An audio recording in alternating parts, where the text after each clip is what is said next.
Yeah. Yeah. Hey. Feeling young, but they treat me like the OG. And they want the T on me, I swear these bitches nosy. Said he put some money on my head, I guess we gon' see. I won't put no money on this shit, my niggas owe me. I gotta be single for a while, you can't control me. Uno, those traits in a race, they can't hold me. And I show my face in the case, so you know it's me.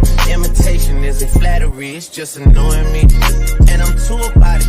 And the dirt that they threw on my name turned to soil, and I grew about it. Time for y'all to figure out what y'all gon' do about it. Big wheels keep rolling and rolling. I'm outside, 29, G5, seaside. I've been losing friends and finding peace. But honestly, that sound like a fair trade to me. If I ever heard one, and I'm still here outside, front line, south side. I've been losing friends and finding peace. Honestly, that sound like a fair trade to me. Look, don't invite me over if you throw another pretty party. Looking back, it's hard to tell you where I started. I don't know who love me, but I know that it ain't everybody. I can never love her, she a busybody. Baby, if you want me, can't be turning up with everybody. Nah, can't be fucking on this anybody. Yeah, I got feelings for you, that's the thing about it. Yeah, you know that it's something when I sing about it. Yeah, mama used to be on disability, but gave me this ability. And now she walking with her head high and her back straight. I don't think you feeling me, I'm out here being everything they said I wouldn't be, it couldn't be. I don't know what happened to them guys that said they would be. I said, see you at the top and they misunderstood me. I hold no resentment in my heart, that's that maturity. And we don't keep it on us anymore, it's with security. I'm outside, 29, G5, seaside. I've been losing friends and finding peace. But honestly, that sound like a fair trade to me. If I ever heard one, and I'm still here outside, front line, south side. I've been losing friends and finding peace. Honestly, that sound like a fair trade to me.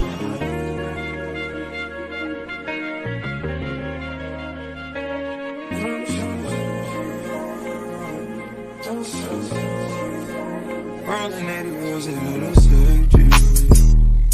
Riding when you hear me. Gotta roll over till you gotta give her release. Spread your legs downtown, so I'm going out to eat. They hit the raw sounds when I rock up in your sleep. I'ma roll on the forever, let her roll on me. Split this one down the middle, wake up in harmony. A clap.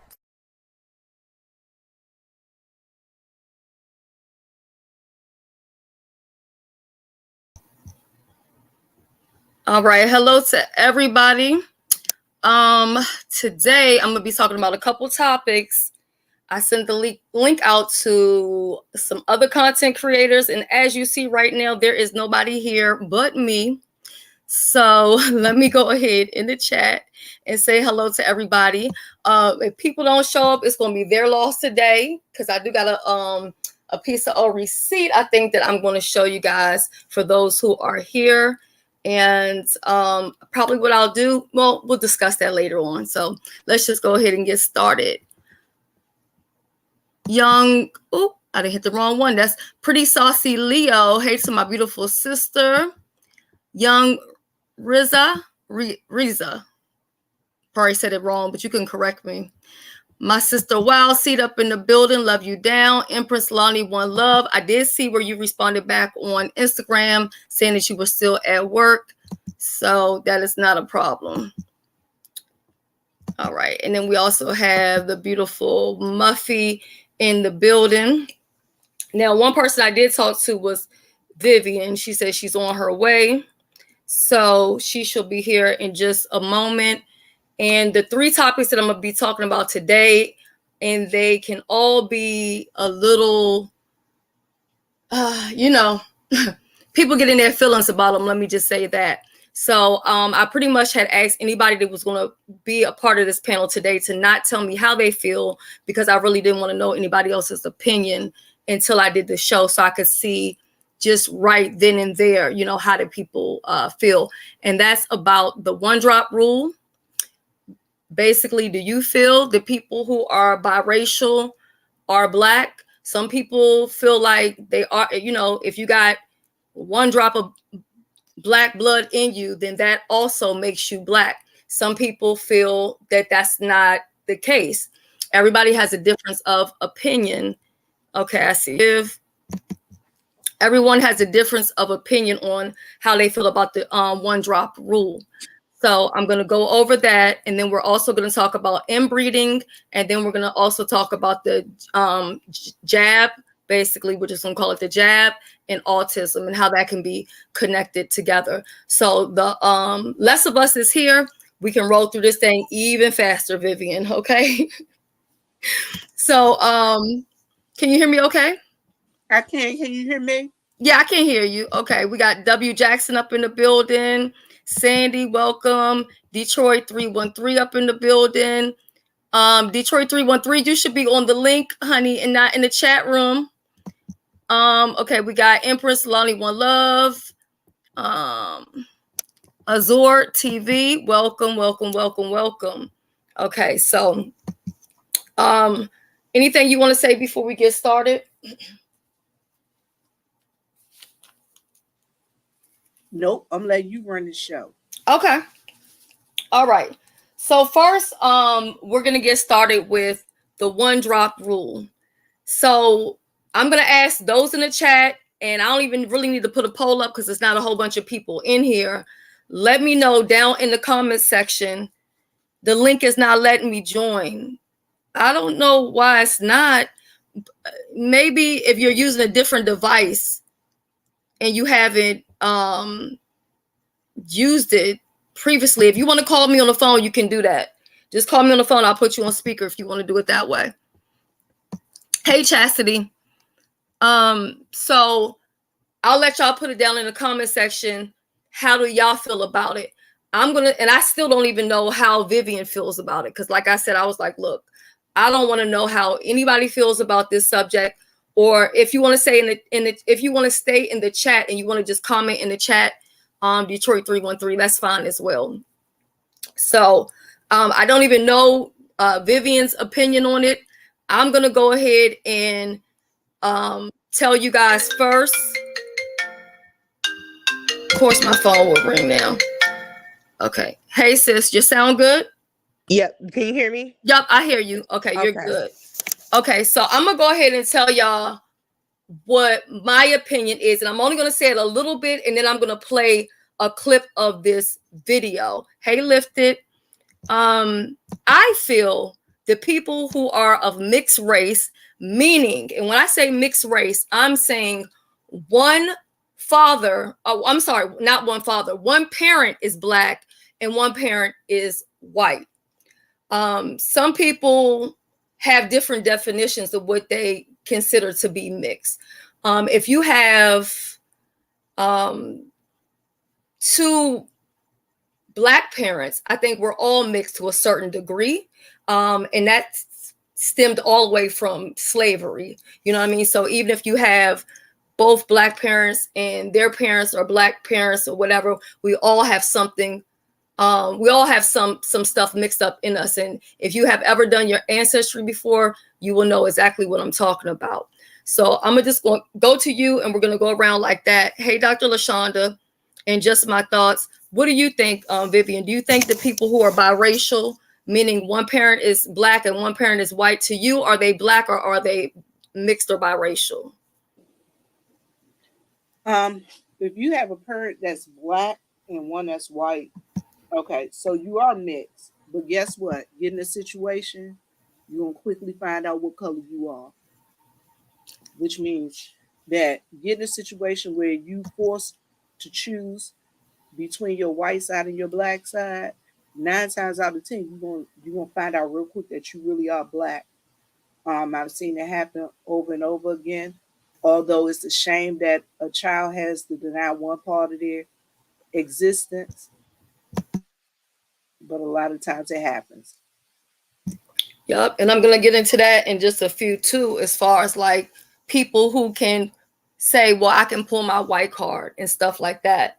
You know, some people are biracial and they'll say, well, I identify as black, but then they say stuff like, oh, I can pull my white card. No true Black person would ever say that. You know what I mean? Like, so Black people don't have that option. So Detroit 313, you're on mute. How do you feel about it? Do you think that biracial people are Black, or do you think they're just biracial? I'm sorry, Shelly, a call. As soon as you ask the question, my version and what I think of biracial people, I agree with Wild C's comment. I don't find biracial people Black at all. And I'm finding more and more as I get older. I think when all of us ladies were younger, that was the general rule, the one drop rule. You automatically assume Black.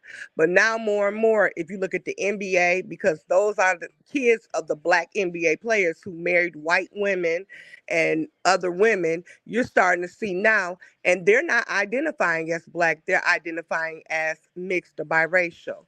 I can use my mother, for example. My mother's father is Cuban and my mother's mother is Black, but my grandfather is Afro Cubana. He speaks Spanish, but he's Black.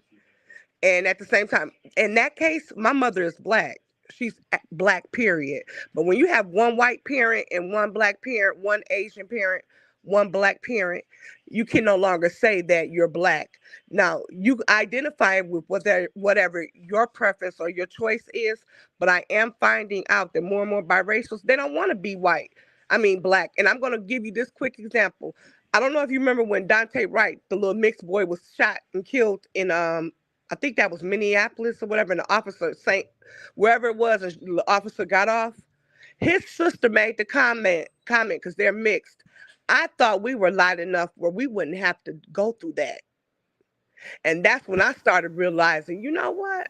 Maybe biracial people do think they're different or better than us. So that's a good debate and a very good question. I don't find them to be all Black at all. I find them to be mixed. Yeah, I find them to be okay. You're fine, Brooke. I agree. You know, with the same thing that you just said. To me, I feel like biracial is just that. And now I feel like this as a parent, right? If you should choose and say, do you want your children to identify as Black? I'm not the gatekeeper to being Black per se. So if you're Black and you feel like that's what you want to do, okay, fine. But I also feel like to deny them of the other side would be just as wrong as for somebody else to say that they're all white, you know what I mean? And acting like the Black doesn't exist. So I think if you're half of one thing and half of the other, then you're just that. You're biracial. You are mixed. You're not Black. I see a lot of people saying, well, it could be like a white person has kids with a Black person and they're like, oh, I have Black children. No, you don't. You know, I want to play this clip for you guys real quick. The clip is a little lengthy. It's not that long. I went ahead and chopped it down to about like 10. I think it's about 10 minutes. So I'm going to put that on the screen. Let me see if I can make it take up the whole screen. For a variety of reasons. I just feel like a lot. Hold on. So let me push it here. So what I'm going to do is I'm going to play this video right here, and then I'm going to do some commentary on that with the ladies, because a lot of things were said here that I agree with and some things that I don't agree with. So I'm going to play that, and then I want us to go ahead and dissect it a little bit. Welcome, Jill. Welcome to the chat. I still disagree with this take for a variety of reasons. I just feel like a lot of biracial people are still being treated primarily as Black by society. Like, there's obviously layers where it comes to like colorism and privilege and stuff like that. Because like no one's gonna look at like Wabdad 4000 and be like, oh, well, you're not Black because you're mixed, you know? Like, no one's gonna say that. You probably didn't even know he was mixed. But he is like Filipino and Black, and he's both of these things. All right, so I have been wanting to talk about the absurd biracial isn't Black discourse for a long time. It's literally because one of my first videos to get any traction was my video on Black men and colorism. And, you know, I'm very proud of that video overall. I'll probably re-engage with that, a lot of that subject matter at some point in time. But one of the things that hit me was people saying that Vin Diesel, well, first it was people that were surprised that Vin Diesel was Black, which is I guess he himself is a bad example of engaging with the issue of how we are trying to steal blackness away from biracial people, because Vin Diesel clearly does not put a lot of effort into identifying with his blackness. But there's so many comments in that video talking about how such and such isn't black, they're biracial. And then there's some videos on this platform, some by people I fucks with, that are operating on some of the most like underdeveloped analysis that I've ever seen around concepts and construction of race, at least in America. Now, I know that being biracial is a different thing outside of America. I know in the UK, there's a lot more of a understanding that, you know, biracial, I think they even call them colored or mulatto, is a thing. There's a whole community. There is a category for being colored within South Africa, which is, by the way, completely a product of apartheid, but we'll hold off on that. But here in America, it's basically black and not black. Now, this is not true, obviously, but if you understand your critical race theory, that's what we're talking about. Now, this is a highly online, this is TikTok, Lipstick Alley, the Shade Room, like places where you can, without showing your face, say really dumb shit. In real life, at least in my experience, this is not really a thing. Now, is there conflict between biracial and or light-skinned black people and darker-skinned black people? Definitely. Colorism is definitely a thing. Is there a major issue with the... So let me pause that right there for a second. Number one, because I'm using somebody else's content. And number two, because remember what I just said earlier, I don't feel like biracial and colorism, those are two separate issues. Just because you're biracial, it does not necessarily mean that you deal with colorism. I have a friend who is mixed race, and then she has 3 children, but her oldest daughter, because she has two girls, but all the kids got different fathers. If you were to look at her oldest daughter, you wouldn't think that that little girl had anything mixed inside of her.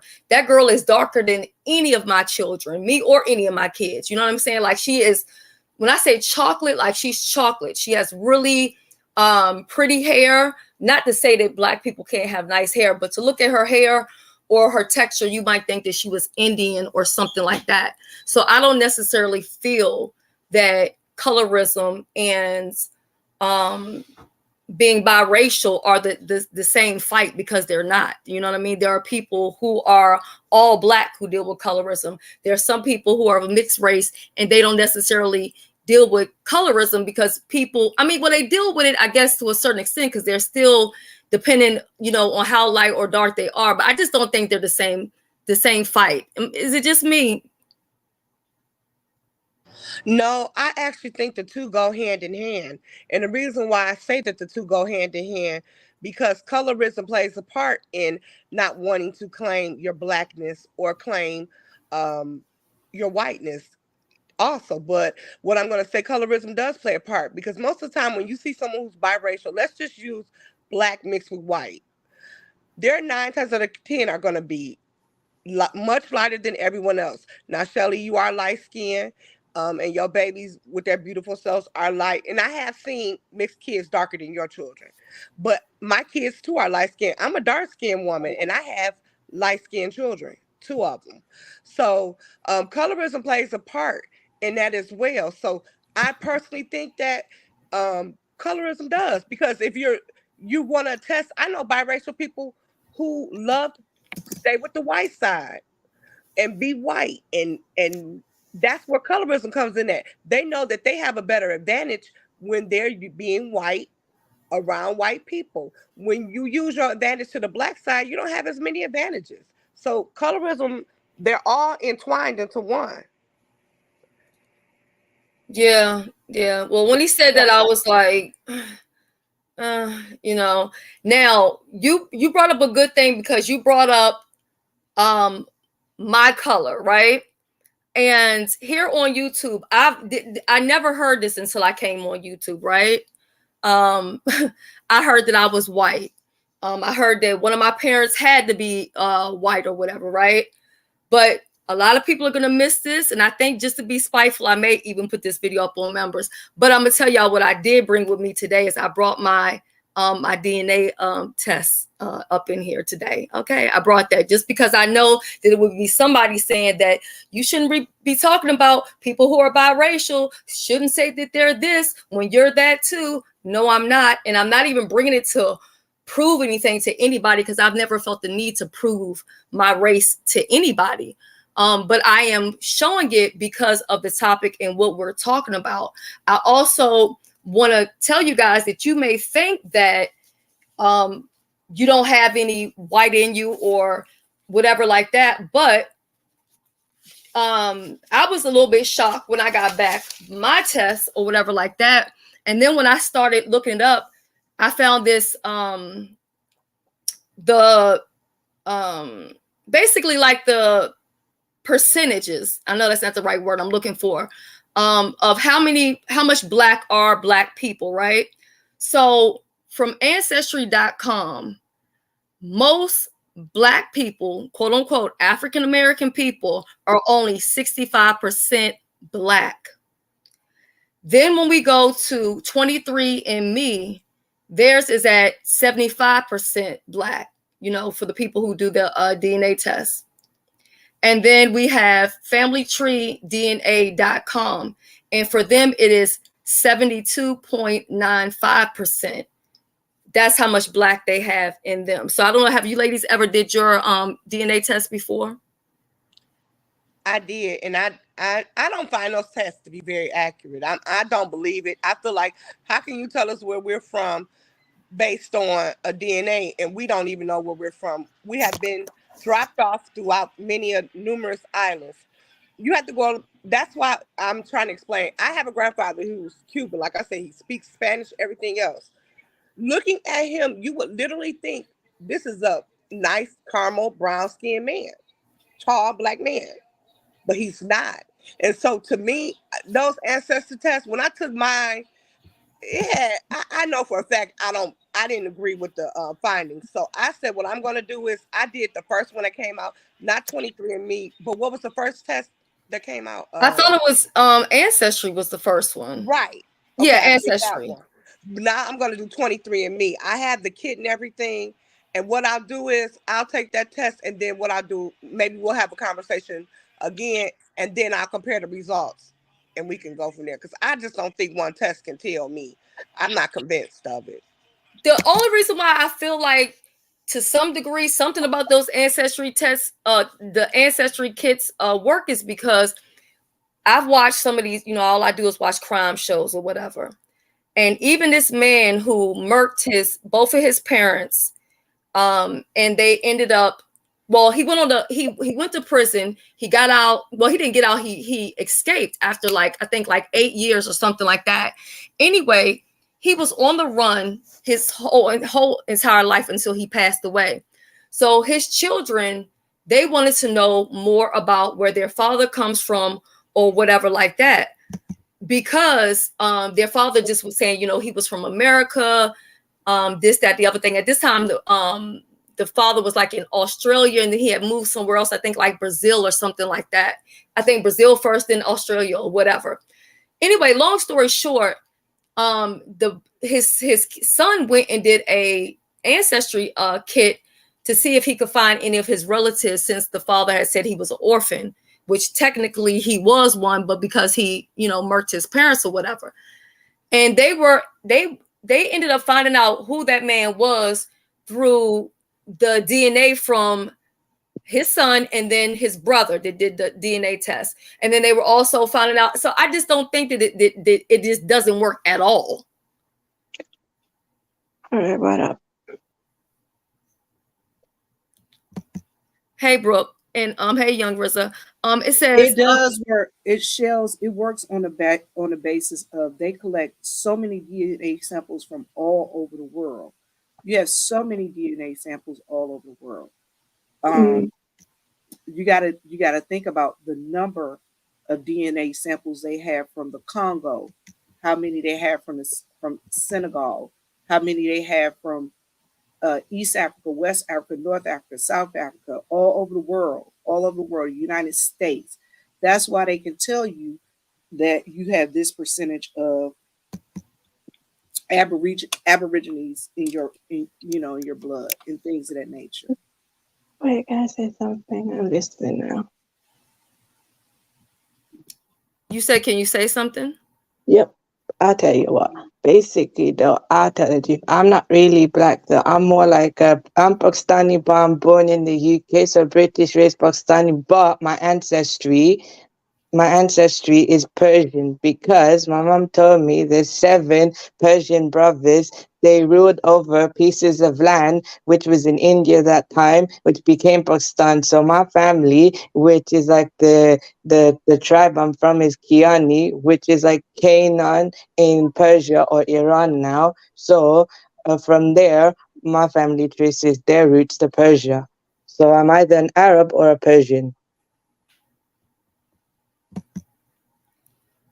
Are you talking about? So are you talking about the person I was talking about? You seen that story?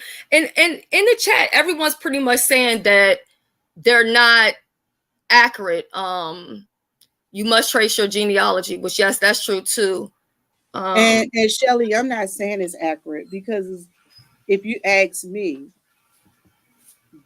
there are some loopholes and some things to be amiss. If it was that accurate, they wouldn't be able to send you updates because they have sent me updates since I've done my original ancestry test. They've actually sent me updates to where they've updated their database and they were able to pin it down even closer. Um, and Shelly, I don't know if you and I have had this conversation before. I haven't told anybody on here that I know of, but one of the issues is with my mom. Am I mixed? We're all mixed with something, but am I black? I'm black first and foremost. My mom, my mom is a very very light skinned woman. Have I dealt with colorism? Yes. And do mixed people have to deal with colorism? Yes. Especially Southern mixed people. I think it's more prevalent with people from down south that are mixed that have to deal with the colorism. Because guess what? Again, like I said before, I don't care how mixed those children are. Let certain circumstances happen, like you said about the young man, you find out what side of the fence you fall on very quickly. Right. Mm-hmm. Now we have comment here says never voluntarily submit your DNA samples to anyone, which I know most people in my family were like, I'm not doing one of those tests because, and I understand why they don't want to do one, because you see these crime shows later on where they put the DNA in some national data bank, and because somebody else did some ancestry kit, they start narrowing it down to who the person was and stuff like that. So Well, I Shelly, am. can I say something real quick? Uh-huh. I don't believe everybody black is mixed. I don't believe you go in my family. Like I said, I do believe we have the Afro Latino, but nobody in my family has married outside of their race. When my 23andMe came back, because I had gotten into this argument with HBCU Queen on was it her or someone else on Boss Lady's channel. My Uh-huh. family, we do not mix outside of our race. We were taught that from kids, my grandmother, my parents. I have always been taught that, and I teach that to my kids. I'm wondering if all black families are taught that, because I'm honestly can tell you I that. am taught that. I was taught that. I think we all were, because I was thinking that it was just me, right? And I just remember my mother always saying it. I remember always hearing my grandmother say it. And then what I did in turn is I ended up drilling it into my kids' heads too. Exactly. My grandmother rule was nothing white in her house but the sheets. And I'm not trying to be funny, but that was the rule. And honestly, I do that with my kids because I feel like there is so much intermixing and too much. The black race is slowly but surely. We were the top minority in the United States at one time, and now we're being taken over by, guess what? the Latinos and the biracials. So in a minute, there's not going to be a pure black race that's going to be outside of Africa, basically at this point. So me personally, I recommend my kids to, and I don't get mad if people get offended. I'm sorry. Asians tell their people to marry their people. Every other race tells their people to marry their people. But when somebody black do it, then we're wrong. We can't do that to our kids. We can't. I don't teach my kid love is love. And if you knew why I did that, I have a nephew right now sitting in jail doing 14 years because of love is love. So he was the one who learned his lesson. My son saw that lesson, and my son was like, I never do that. My nephew saw that and was like, oh no, I'm good.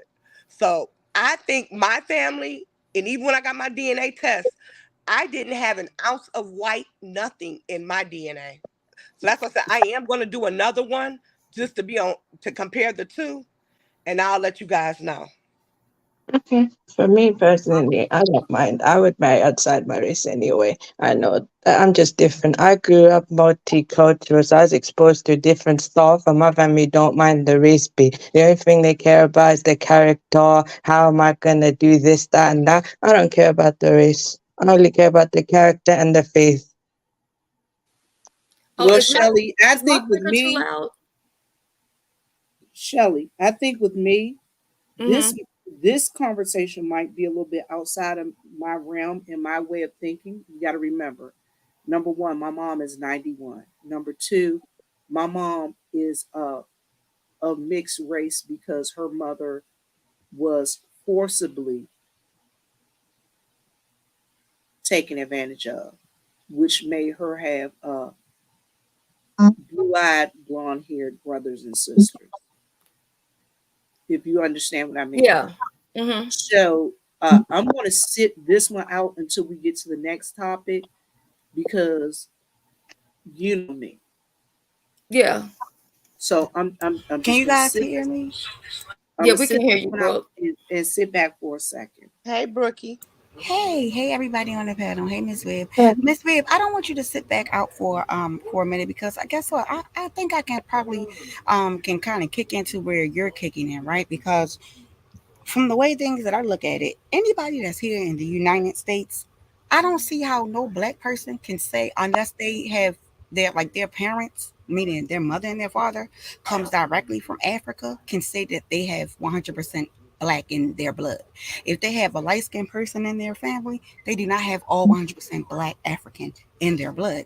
That's just genetics, period. That's why I know for a fact that people who are over in Africa, if they've never seen like brown, like my complexion, Miss Viv complexion, Shelly complexion, they haven't seen these type of black people. They don't even know that these type of black people exist because of the melanin that's within the body. So because our ancestors were brought over here and we had no control over our ancestors and things that happened before us, it's impossible for anyone to say that they have 100% black in them that's here in the United States and their parents aren't from Africa, like mother and father are from Africa. That's impossible. We were here before, though. I mean, if you do your research, black people were not brought to here with slavery. There were blacks here before. Look at Native Americans. There's some darker than me. So you have to, it's not like Vivian said that she would like to sit out, and I respect that. And I can't bite my tongue or hold what I'm going to say because I've actually studied this subject. So black people are not new to America. We've been here. You see, have you ever seen it? I had The a phone Native call and American, couldn't No, get off I'm the not. mute fast enough, but I'm glad you jumped in there. I'm Let me not go ahead and saying get to that. I'm everybody not else. saying. Let because me And I let you me can make tell guys, you, let me hold make I this on, can clear. tell hold you on. right No, Let can me I now. let can I me make this clear for a second? hold Can on. I can I I just say want to say I just this want to real make one quick. thing clear. I am I sitting have out. no I'm, white in my family, no mixed. okay, Only thing I okay. have is Latino, and I okay, Well, then hold it's still on. have. mixed. That's a mix. I If it's understand. not African, African Okay, is not My hold Latino. on, grandfather's African. He's a y'all. I Latino. understand that Black people have been I'm here in this confused. country. For those of you who don't know, I'm going to give you my background. I have a degree in special education and social studies. So I have a knowledge of this, but because of some personal things that I deal with, I chose to sit this out. Yeah, and that's fine. That's respected. And I just I want to make this respect clear. that I opinion. respect every single person's opinion on this platform. Miss 313, if you feel like, that's how you feel, listen, mama, I respect it. I'm not debating that with you. If that's how Okay, you babe. No, raising I'm your not debating, family, honey. I'm sorry. that I'm not is how debating. you raising your family. I have no issues with that. But I wanted to kind of jump in because one of the things that my grandfather taught me, which is he's an Indian, full-blooded Indian, was that none of my ancestors on his side were slaves. So he told us as we were growing up things like don't ever let anybody tell you that your ancestors were slaves because they weren't. You don't have to deal with certain things. You have land. You literally have land. Like your ancestors weren't never slaves. And this is coming from my grandfather. Of course, there's other people that contributed to that because he was just my grandfather on my dad's side. My mom's side, something totally different. But that was what he preached to his grandchildren, and that was due to us. Okay. I mean, Okay, for hold on. me, it's I'm very letting my respectful. son. Hold on one second, y'all. Okay, go ahead. I was going to say respectfully, I didn't really say much of anything because I'm not a black person, so I don't think I should, say anything, or I could, I don't. Well, you shared your perspective on what your race and your background, and I'm going to actually research what you said. I'm interested in what you said. You Okay, said so you don't know if you're Persian or Arab. I'm going to actually look that up because I honestly never knew that there was a difference. I always thought that Persians were Arab. So if that is what I've always been told, and that's what I've always in Michigan, we have the largest Arab population outside of Iran and Iraq. And I've always thought that they were Persians or some form of that nationality. So that's something I learned today, actually. So thank okay. you.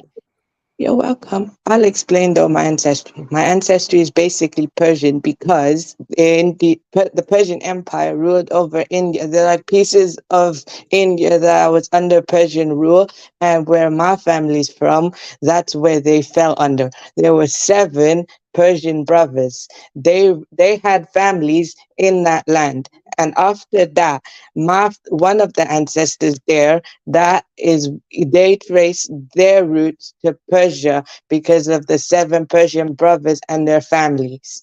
That's why. And for me, there's this tribe in Pakistan called the Kaani tribe or Canaan dynasty. So Kiani tribe.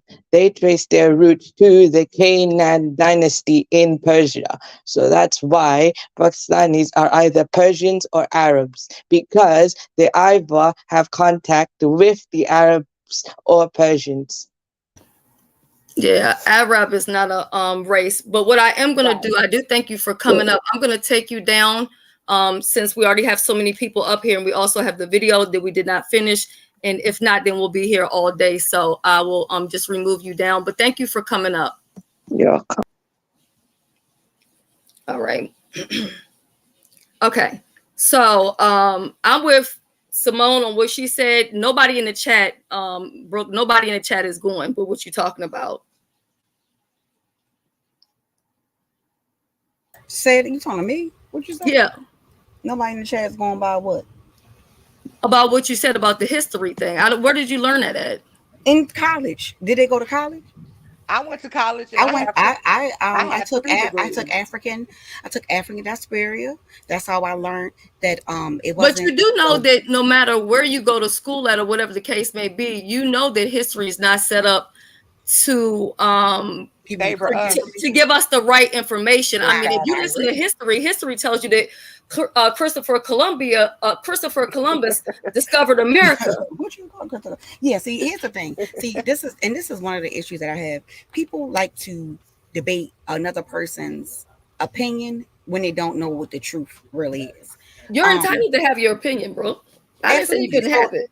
Right. So when people be putting in the chat stuff like, "Oh, I'm not correct," how do you know I'm not correct? Did you go and Google it? Because anything that I can see out of my mouth, I can prove it. can pull it up and I can prove it out of a book. Literally, I took African diaspora 3 times, passed both of the courses with A's. That's how one of the reasons why I know when it comes down to like from grades 12 to grades kindergarten to 12, they didn't teach you guys that the slavery wasn't a reason for Caucasians, or Caucasians weren't the ones who did slavery. It was actually the kings and queens over in Africa, sub-Saharan Africa, who was the reason for slavery. Did anybody teach y'all that? Because Yeah, they didn't teach y'all that thing until is after you got out of high school, right? College. They didn't teach you that in high school. history has never been set up for Black people to learn The truth. anything about Black people at all. Correct. Most Black people get their history from their grandparents and their great grandparents, who swear all of us are mixed with Native American. My Yeah. grandma is half Cherokee. My grandparent is half this, that, and the other. Yeah, that's what they always say. That's where I got my that's, good hair that's from, or this or every that. Black person as a kid used to want to be half Native American. And they got a damn ounce of Native American in you because you're not native to this country. So I've taken African world studies. I've taken African diaspora. I have a degree in law. I have a degree also in business. Those degrees don't mean a damn thing about me knowing the truth about my background, because I don't feel that we're going to 100% know anything about ourselves. And I've traced and done as much as I can with my family. And I don't have anyone white in my family. I don't have any Caucasian anything on any of my DNA tests. And my family, we do not date outside of our race. Okay, so can I ask you a question, Miss 313? So now, I respect what you say, because I don't know you or your family, and what you say, that's your opinion, that's your facts. You know what you're talking about, right? So how in the heck can somebody tell me that I'm wrong for what I say, but if somebody was to come and say, I can't come to tell you that you're wrong for saying that your family is not penetrated with other races? You know what? I would never say that you're wrong. No. I'm not saying that you're wrong. Okay. No. I'm not saying that you're wrong, because I believe what you're saying, because I don't know you or your family. There's so many people in this world. I don't know the history of your family. I only know my history. I know what I've been taught. Right. I know what I've been through. I know I've had several conversations with Africans who literally came over here from the lottery system, who was in Africa maybe a year fresh over here learning new languages, and they're telling me their experiences. So you're telling me that because a person said to me, a person who came directly from one of the African countries over there, said to me that they have never seen a lighter skinned person who consider themselves African American? You telling me I'm wrong? No, y'all need to open up your horizons and stop always thinking y'all know everything. I'm not saying what nobody up here is saying is incorrect, but that don't mean that y'all know every damn thing. Cut it out. That's the problem. But there are light-skinned people in Africa. There's white people in Africa. Yeah, they come from those white people are colonizers, though. Those are colonizers. Right. The white people in Africa. I remember hearing somebody Africa. else say that white people, something about the white people in the app, but they're not Black Africans. Africans don't even consider themselves Black. Africans will turn their nose on a Black American in a minute quicker than anyone else, than any other race. You better say it. Well, and that's also because, and I'm not African American. Right. I don't identify as African American either. And I also feel like, the moment that we start saying that we're African American, we're saying that we're less than what we are, and we're lower down. They'll be telling you get back on a ship and go back this place and that place the minute you start saying that you're African American. I've never ever identified with that and never will. Okay, can I ask the ladies on the panel a question, because this is something that is soon to come, and when I mean soon to come, it's not going to probably come within the next 1 or 2 years, but within the next 5 to 10 years, it is definitely true to come. Are you guys aware that they are trying to take out race altogether? Like they're going to start removing African American, white, Caucasian, Hispanic. Do y'all know that they are planning on basically removing races from everything? Do y'all know that? They should. They're doing it now.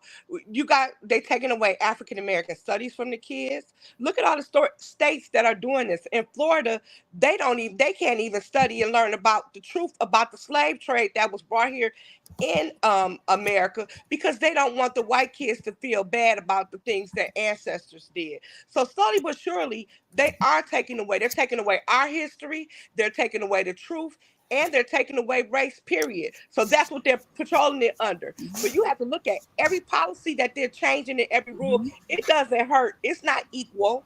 It hurts Black people. That's what I was going to ask. So, do you feel like that's a good thing, or do you feel like that's a bad thing? I slowly see us going back to the previous times, but we're not intelligent enough to learn from one another and stick together, so it won't happen. So slowly but surely, they are changing laws to hurt us. We don't go out and vote. People go out and vote for the presidential election. You need to vote for the election that's every 2 years. That's the election that puts the people in office that votes for your state. Those are the people that make the rules that control your everyday life. The I just president said plays that a big today part. at Jay Wilson's channel this morning. That's really more important than the presidential election. Is your local election. Is your local elections. Those are the people. I was so upset. My father passed away due to complications from COVID. My mother and father have a home in Florida. They have a home in Michigan. My mother sold the home in Michigan and moved to Florida. I was so upset with my mother because that governor of Florida is the biggest idiot and racist walking and talking. He has removed books from classrooms. He suspended principals and teachers if they teach or even talk about slavery. Anything that does goes with Black history, they don't even want to discuss. So do I think that they're going to remove the category of race? No. Do I think that they're going to remove things that help other races and put the front on that we're making everything united so no longer race will be a topic, but we're going to be the only ones that suffer? Yes, I do. I don't see it being. Do you think? I think it's more hostile now, race wise, than ever. People always say, "Well, down south, it's always been that way. It's tension up north too, baby. It ain't no different up here in Michigan, where I live at. So I I have a see question. So I Trump have a flags question, and I didn't mean to everywhere." cut you off. I'm glad you said that because that just brought up something. Because I've been in the D. Well, we just had that debate about this DMV thing and whether or not Baltimore is included in the DMV, or baby, Baltimore is damn smack in the middle of Maryland.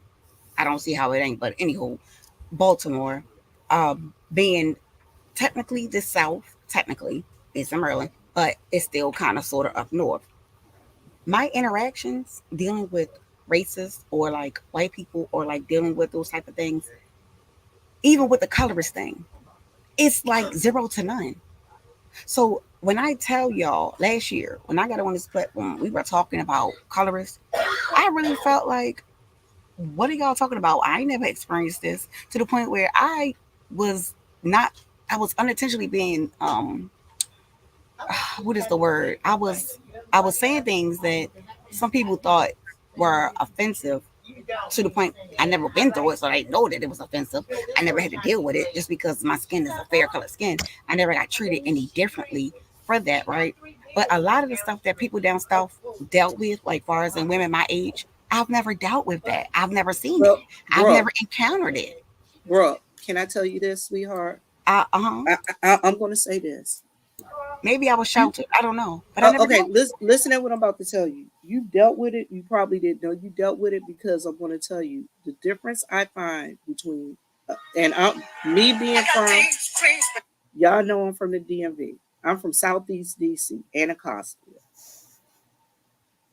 What happens is the racism up north is more covert. It's very covert. They're racist there, and they quick to give you your end moment. But the way they do it is they're very covert. Now down here where I'm at now, it's straight up overt down here. They straight in your face. We got a whole bunch of white people that's in my town that moved down here from up north, and these folks need to be at every and like y'all were talking about the voting. You need to be at every board meeting because guess what? They be doing stuff behind closed doors that people don't even know. They never know certain things that they do behind closed doors when they go in them closed sessions. They be like, we going in a closed session. You'll never know they had a closed session if you don't go to the city council meeting. You So better speak. So just to understand you, because just to make sure I understand you correctly, you're saying basically up in this week they never really made it a big deal out of it. Like I guess they may have said something about it and swept it under the rug. Because I promise you, I'm sitting here trying to remember an incident where Brooke, something has Brooke. happened, and I cannot. I can tell you one All when right, Vivi's so Brooke, grandparents hold on. I'm gonna tell called you. somebody the N I'm word. gonna tell you how. I'm gonna tell you what they do. How they get us up north. Um, you have this place. Like for instance, like I said, I lived in Southeast DC. All of a sudden, they started gentrifying Southeast. White flight is a form of racism. White flight. Do you know what white flight is? Brooke? No, what's that? Where they'll have black people that move into a neighborhood and then another black family move in, then all of a sudden all the white people move out. Oh well, shit. That happens. That's been happening in Baltimore. They switched that up. Okay, that's called So, white flight. oh okay. That's what Who you is call that with white that flight. damn song? That's my phone. I'm sorry. That's what you call white flight. And by them doing white flight, that is a form of racism. That's how they gentrify neighborhoods. They go in, they make the your taxes so high that you can't even live in that. Mm-hmm. Okay, can I jump in for a second? Yes, I'm gonna let you jump in for a second. I just want to say this real quick because I feel like way back when I had something to say, then I kind of just stopped because something else had came up, and then I know if I was to listen back over it, I'm gonna sound ignorant as hell because I wasn't in the midst of saying that. As far as like, we didn't all come from Africa. We were already here before, and as far as like the whole Indian thing, I hear so many people saying that they have Indian in them, and that's usually not the case. We also, speaking of the, white, black, color, whatever, you do have white people who deal with colorism. So that was something else I wanted to acknowledge. I'm going to do this, and then in a second, I'm going to play this video. That way we can get us where we need to be on the screen so I can move this out so I can put everything the way it's supposed to be. Vibrant says you don't have to depend upon the public school system to teach your ancestry, just like manners. Teach it at home, just a suggestion. And I could not agree more. Shelly, can I say something real quick? Yes. But I do feel like people in the audience got offended because of the degree commentary. Just no one said because they have a degree they know more than anyone or it makes them smarter or special. Because I clearly just stated that a degree don't change any damn thing. Racism is something that's there, period. So I just want to make that very clear. And I agree with her statement. My kids are home. My youngest child is homeschooled now because if my child can't learn African American studies, she won't learn your world history either. So I wanted to share that. Hello. Go ahead, Malik. Um, I want to say this, and I'm not knocking the opinions of anybody on this panel. And as I listened, it seemed like the thing was about colorism, racism, prejudice, like kind of how as people of a darker hue, we can't get ahead, or sometimes we find ourselves on the wrong side of the fence. Oh no, this topic is definitely not anything to do with colorism. Okay, It's about the okay, one drop rule, and do you consider biracial people to be black? okay. I consider people to be people, but I haven't gotten into your heritage as far as your background, if you had Irish blood and all of that. But I think the lady from Detroit, and I think that's Vivian who said something about Southeast DC. Can you hear me? Yeah, we can hear you. Go ahead. Okay. I think that the biggest thing that's missing here is kind of us amongst each other. We still playing small ball. Like we are caught up on topics that have like nothing to do with our generations coming behind us. Like your children right now, we need to be planning for 20 and 30 years down the line. Like the topic of how that sometimes the ball may not go in your favor because of ethnicity or things of that nature. That's that's just what they keep putting in front of your face, or we keep talking about to get away from like the real big picture. Because if you think about it, somebody mentioned something about history. When you grew up, your parents told you not to talk to strangers. But if you don't meet new people, you're never going to be able to grow and broaden your horizon.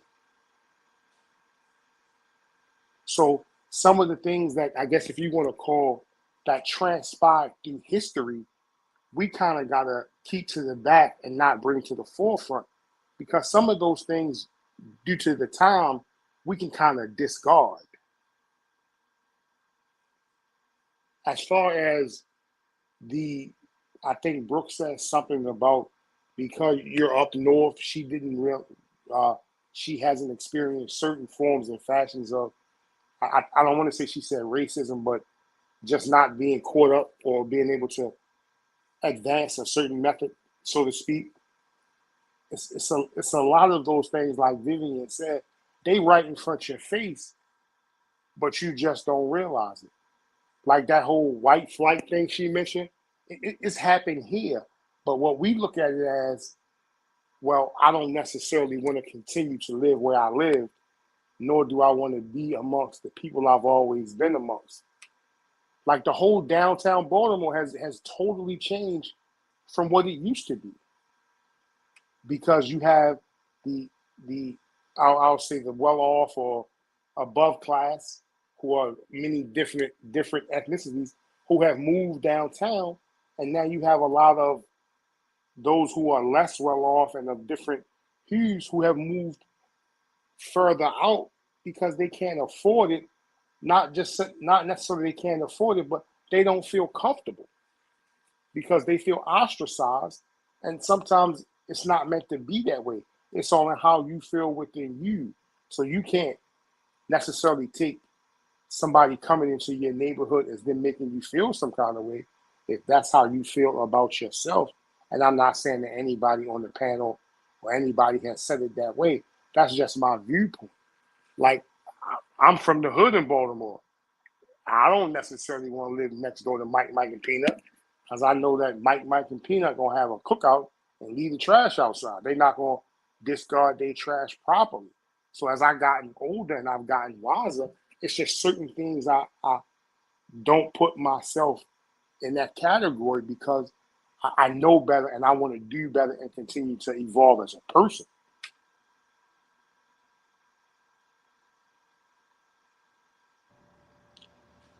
I can respect your opinion. I think gentrification is going on in every major city, state, nationwide.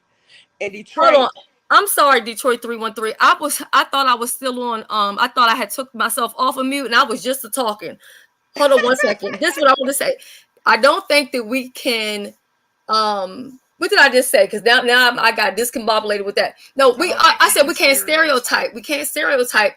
And the reason why I'm gonna say this is because when I lived in the hood, and when I say the hood, there was no. Actually, let me take it back. There was one white lady that lived in that whole entire neighborhood. One white lady, and she had her kids were biracial. That was the only white person that lived in that whole neighborhood. And I never had trash in my hallway. I never had bags that was left all over the place or whatever. Now I live in a neighborhood that has more white people than it has black people. And guess what? They got bags of trash that they don't put inside the dumpster in the hallway or whatever. So it's not always Ray and Pookie and Mike and all of them type of people like that either. So I just don't even want that to be a thing. Another thing that you had said too, you had brought up ethnicity. And that's what you all were saying some time back. And I said, I think it was Brooke that was saying that they were trying to get rid of basically say coming up with the race meaning black or whatever. I think they should get rid of that because America, United States of America, is the only place where they do that. If you go to Jamaica, if you go to Africa or whatever, they're not going to say, well, this person is white, this person is black, this person is Chinese. They're either going to be Jamaican, they're either going to be Guyanese, they're going to be, you know what I'm saying, or whatever the case may be. America's the only place that does that. And I think it's too much emphasis is put on black versus white when we're all American citizens. Or we might not all be American citizens, but we're all here in America. So that's what I wanted to say with that too. So I wanted to bring that little bit back around. So Simone, I'm gonna let you pick up where you was at. I just didn't want to lose that because it was multiple things right there. I'm gonna go on mute. Okay, so Shelly, let me say this real fast. So Shelly, you may be right about that, but since you mentioned that, you only see the ethnicities broke down on an application. I want everybody to listen to what I'm getting ready to say. When it comes to law enforcement and different things of that nature, it's only two. It's number one male and number two male. Okay, Shelly, I do apologize. A call had came in, but what I did want to say is, and Malik, thank you for coming on. I appreciate a male perspective, and it's good to have one on the panel. I was hoping Uncle Claude would come up, but the question, what I was going to say is, I kind of didn't like the comparison when you say Pookie and Ray Ray living next door to you, because I have the best neighbors where I live at. I live in a diverse neighborhood, and we keep our yards clean. We all work hard for our shit, and we keep our yards in our neighborhood nice where I live at. So I think that that's what's wrong with people, black people. We always so quick to stereotype our own. We always Pookie and Ray. Yeah, they may have parties every weekend, but see me, I mind my business and I don't worry about what my neighbors do. I make the best of where I'm at, and that's what most people have to. As far as gentrification, that's in every city. Downtown Detroit, at one time, you couldn't pay people to live downtown Detroit. They've rebuilt it now, and they have lofts and apartments going down for $4,000 a month. What average person in the city of Detroit who works can afford $4,000 a month for a two-bedroom loft? Some loft. They're actually moving us out of our own communities. So Let me say this right here, sis, and you're correct. Now the prince is right here beside me. The only people that live in the only he like, wait a minute, you putting out the but look, the only people in this building out of the black and the white people who end up having a drug bust. Son, what color was the people that the police came here and ran down on? Huh? White. Was it the black people? No, white, Caucasian. Oh, okay. I'm just saying. So we really can't do that because a lot of the stuff that I'm seeing, the police was just here. What was that? Was that yesterday, babe? 2 days ago? 2 days ago, the police was here. Was they here for the black people or the white people? The white people. Oh, okay. Okay, so let me say this. Back there for 1 second, Ms. Vivian. The names of Pookie and Ray I just was throwing out. I live in a neighborhood where I'm just picking with you. Don't take it personal. I'm not taking it personal. I live in a neighborhood where my neighbors put their trash up and everything, and I too mind my own business. But what I'm saying is, and I want to be perfectly clear, us as a people, and I'm just going to say in this conversation, panel and chat, we're playing small ball. I need everybody to look at what's really going on. It's to the point to where as though we keep having the same conversations and we're not making any progress and we're losing. The world has revolved to the point where now they are so far in advance that certain ethnicities, generations, the hemisphere, whatever you want to call it, groups of people have planned for their children 30 and 40 years down the line when they won't be here. But right now, some of us, and I'm not trying to disrespect anybody, so don't take it the wrong way, some of us don't have the 6 month savings of emergency that's necessary. That my man. Thank you to my man. Okay. Some of I us, agree with some you. of us don't really understand the dynamic that's going on. I brought this conversation up the other day, and somebody said, "Well, if you go out right now, especially in DC, you can't even pay for things with cash anymore. They have gone to everything must be debit or credit." If you think about it, and the lady was like, "Why did you say?" I said, "Miss, I just happened to read the sign that says you don't take cash. But suppose I didn't have another form of payment."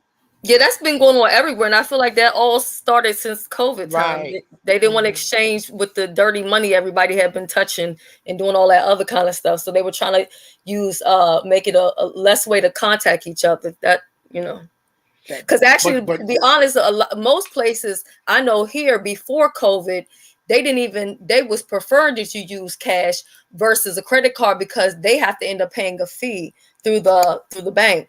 You know what I'm saying? Okay. So like if you come in there and you want to ring a pack of gum, and the pack of gum is $1, and you go use your debit card or your credit card or whatever like that, then they don't get the money back or whatever. So they always say like minimum, sale, $10, $20 or whatever the case may be. That's what it was before we hit up on COVID. Okay, that's everywhere. That's the whole world did that. Okay, hold on. So let me drop 3 jewels on you real fast. 3 jewels. The credit card thing actually started with American Express because American Express didn't pay for fraud. That's why everybody tells you now they need either Visa or MasterCard. That's first. American Express is no longer the top card to have. Malik, I'm 47 years old. I remember being when I say young, I'm talking like elementary school, because I remember we were at this place called, and I don't know if you ever heard of it before, called Anchor Inn. I remember being there, and I remember it because it was a thing there that was about American Express. I remember that being something from the time I was a child. So American Express ain't never been the top card. I just don't want to get like too caught up into like the whole financial part, because really we got like I don't know how many more topics, and we had an hour already. So I really don't want to get into like the and that's why the person I had up here before, Young Rizza, that was up here, I ended up taking him down, not because they didn't have anything to add to it, but just because also too, when I pinned up the comments, like right here, I can't even see your face. So it's like I just didn't want to go too far out of the way. So I'm not saying you got to get down or anything like that. You can stay up here, but at some point I'm going to end up letting you down, because we then went way to something else, and we was really on if people felt that white and black were biracial. We still got half the video. We didn't watch the rest of it. So what I'm gonna do is I'm gonna play that. Matter of fact, I'm gonna take you down, Malik, for right now, because we still haven't heard from Lonnie One Love, and I invited her to come on up here. So what I'm gonna do is I'm gonna play this video, and when I play the video, if you can go ahead, Lonnie One Love, and come up off of mute and respond to something that you hear on here, just so we can get going, since we at one hour. Hey, oh shoot, Shelly. Something different. Hey, boo. Hey, how you doing? My background fine, because I am I'm at Ross right now. So is my background fine? Yeah, you sound good. Okay. All right, hold on. Representation of black women in media, especially, yes, the running joke on Netflix shows is that there basically are no dark-skinned black women in the universe of Netflix. And my video talked about the fact that light-skinned black men are generally erased from the media eye for many of the same reasons, because the way we see black men and black women is tied to these narratives around what masculinity and femininity really should be, and they have inverse properties when it comes to dark-skinned or light-skinned people. So I'm not saying any of this to take away from the fact that colorism is a thing and that representation of black women is definitely not where it needs to be in the media. All of that is And true. we're going to skip over the colorism. But you know it's not true that biracial is a racial category. First off, all race is made up. Like, all this stuff comes from colonialism. All this stuff comes from slavery. Like, people keep saying, stop following the one drop rule. And it's like, the one drop rule isn't really a thing. The one drop rule, if it ever truly was applied or only was created to make it so the most phenotypically white black people could not participate and get access to white privilege once upon a time. It was never made for Holly Berry. My rule around race is this: whatever the police think you are, if the police are looking for you, whatever they report back to the call center, whatever, that is what you are. Not really what you are, obviously. That's a joke. But the point is, how you're perceived racially is one of the most defining factors of. All right. That right there is a mouthful. Lonnie, what you got to say about that? Well, I agree with you when you talked about the colorism situation. And I think that being biracial and colorism is two different things. Because just because you biracial, that don't mean that you're going to be light skinned, and it don't mean that you're going to be dark skinned. Now, Right. I do believe, also agree with the man said too. If it all depends, if you get stopped by the cops, how they will treat you. Now, this is coming from a black man. Every time I got stopped by the police, I never had to encounter no racism. Really? So sometimes, no, I never encountered racism. Police or Wow. Y'all anything. never, what about you, Viv, in Detroit 313? Y'all never encountered racism with the police? I have. I know I have for sure. I'm shocked in Philly like you haven't experienced that. I definitely have. I've encountered racism from the police, all not only here in the States, but also in other parts of the world. I agree with that. When I was in Mexico, we had a situation with the police. But what I will say this, I have had encounter with the police, and guess the police I find to be the most offensive a lot of time are black police officers. Now I agree with that. They have I agree with the that. same mindset as many other Yeah. white officers. They are the ones in Detroit are nasty. Yeah, they are, and they can be nasty. And then this is the thing too, because what Lonnie has said about the colorism, and I'm saying the biracial thing being something completely different. And I'm gonna show y'all this small little clip that really kind of speaks to that issue. And this is gonna make a little bit more sense in a second when I play this. Let me scroll down right here. And thank you everyone for being here. I know we haven't really went into the chat too deep, but because I had the video up here and all of that. But let me show y'all this real quick.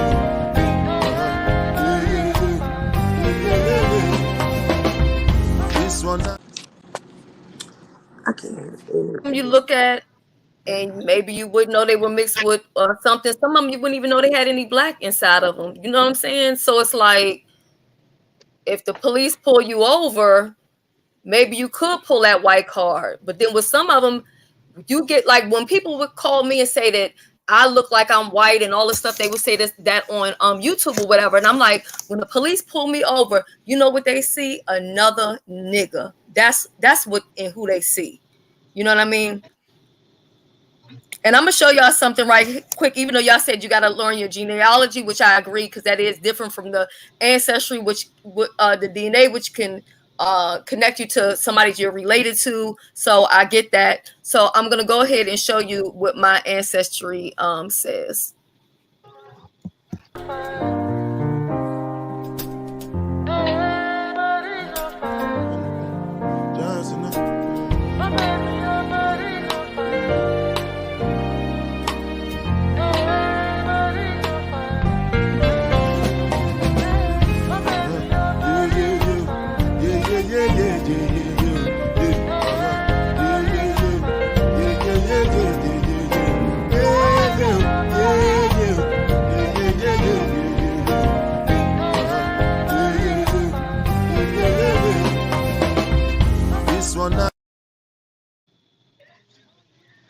To this, if y'all could see it, when you do the math, it comes up saying that I have 79% African DNA and then 21% this non-African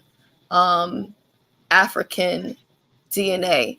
Now, let me say this also too. When it comes to even like the biracial, black, whatever, some people would say stuff like, well, whatever your father is, that's what you are, right? And then you have some people like me, I feel like even if you're going to go ahead and run with the I'm black and you're mixed, I feel like it should be because your mother is black, because you know for sure who she is. Like there's no telling just because, well, you could have DNA tests also to confirm that. But some people feel like whatever your father is, that's what you are. I feel like if they're going to use that for anything, it should be more so what your mother is. But I still say that if you have one parent, this one thing, and another, this another, then you are biracial. Now, Prince, what did you say about the male when I said about the coming out of your mother? So tell me what you said earlier about the male DNA. The male gene is the dominant gene.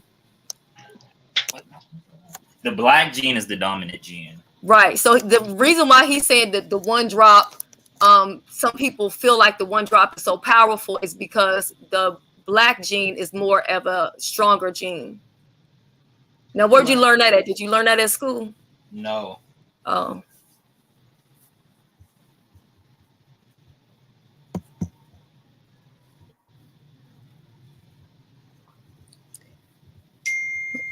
That's the Israelites way of thinking.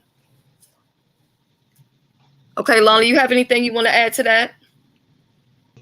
No, I don't.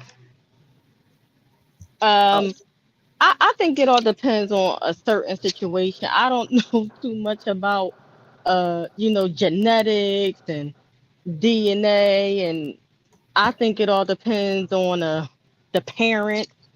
I'm not going to say that the father has the stronger DNA and the mother does. I don't know, but that's what everybody say. Beans and cornbread said it's biblical. Your father is your lineage. Yeah, and that's where everything different coming, because everybody don't believe in the same thing. So that's why I don't really get into that. Right. Because we And even somebody different asked in things. the chat earlier, what did we think about Zoe Kravitz? But I know her mother, which was Helen. Wait, was that her grandmother? Yeah, that was her grandmother. And her father is Lenny Kravitz. I think that's, but I'm not. Right, but they both biracial. She comes from two biracial parents. Zoe She comes from Kravitz's two biracial grandmother. parents. Oh, Zoe Kravitz's grandmother is Roxy Robert. She's right. the one Yeah, Helen from Jefferson's. Right. Her grandfather was a Jewish man. So Lenny Kravitz's dad was a Jewish man.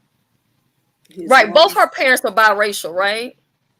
Who? Yes. Now. Both of her parents is right. Right. Yeah. Yeah, so that's what somebody was asking. So then what would we classify them as? I mean, we don't really have the I would still say the same thing. So we biracial. In the patriarchy, the father is the lineage. Yep.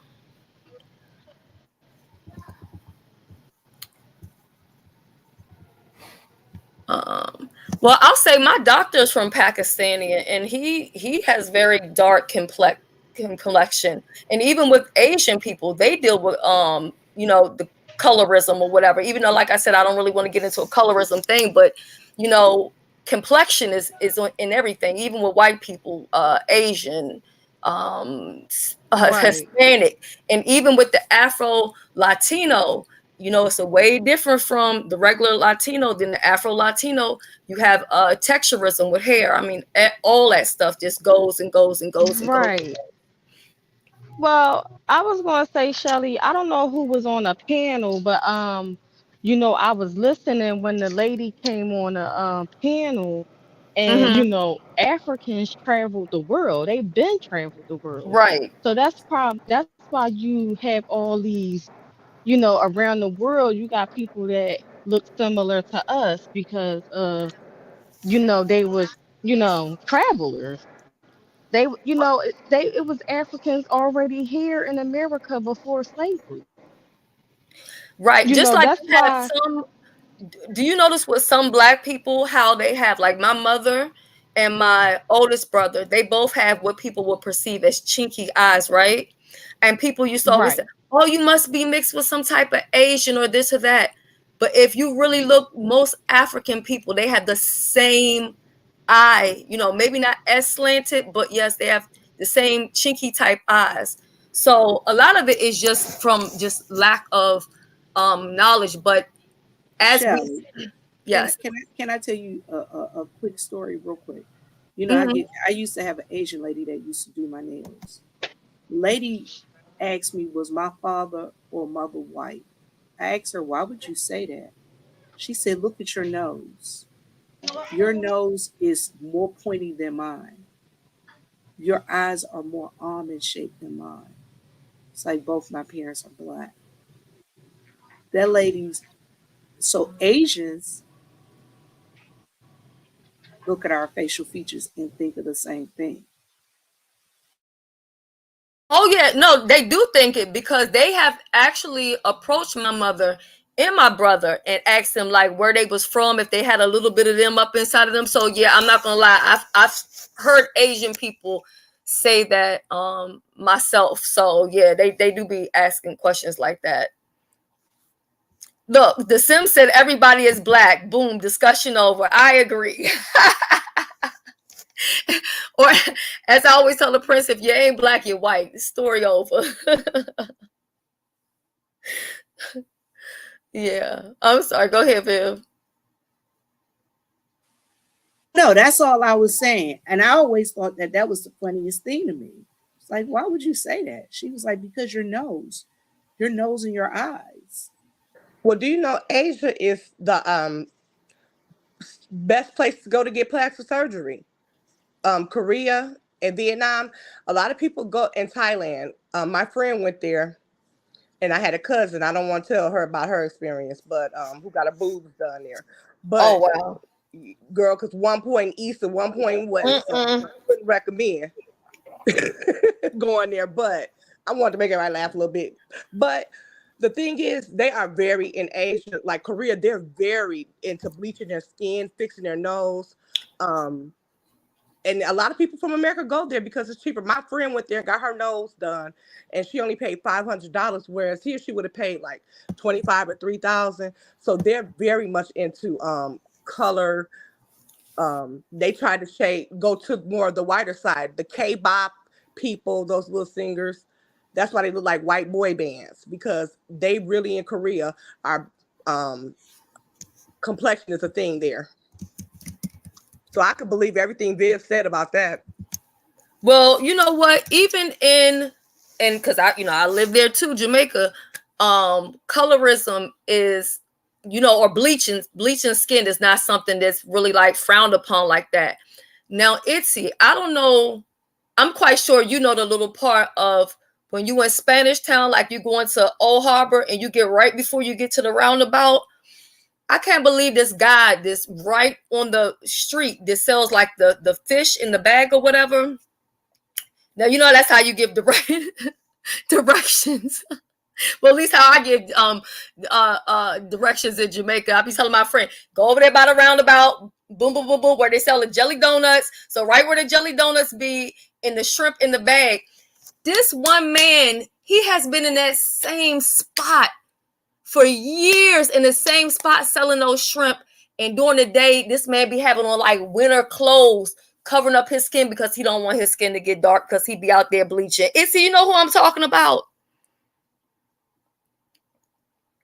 And if you go in the beauty supply store, them Asian ran beauty supply stores, half them products, this Asian brands or whatever, all of them bleaching cream, they original skin bleachers, them Asian people, because colorism within the Asian community is so deep.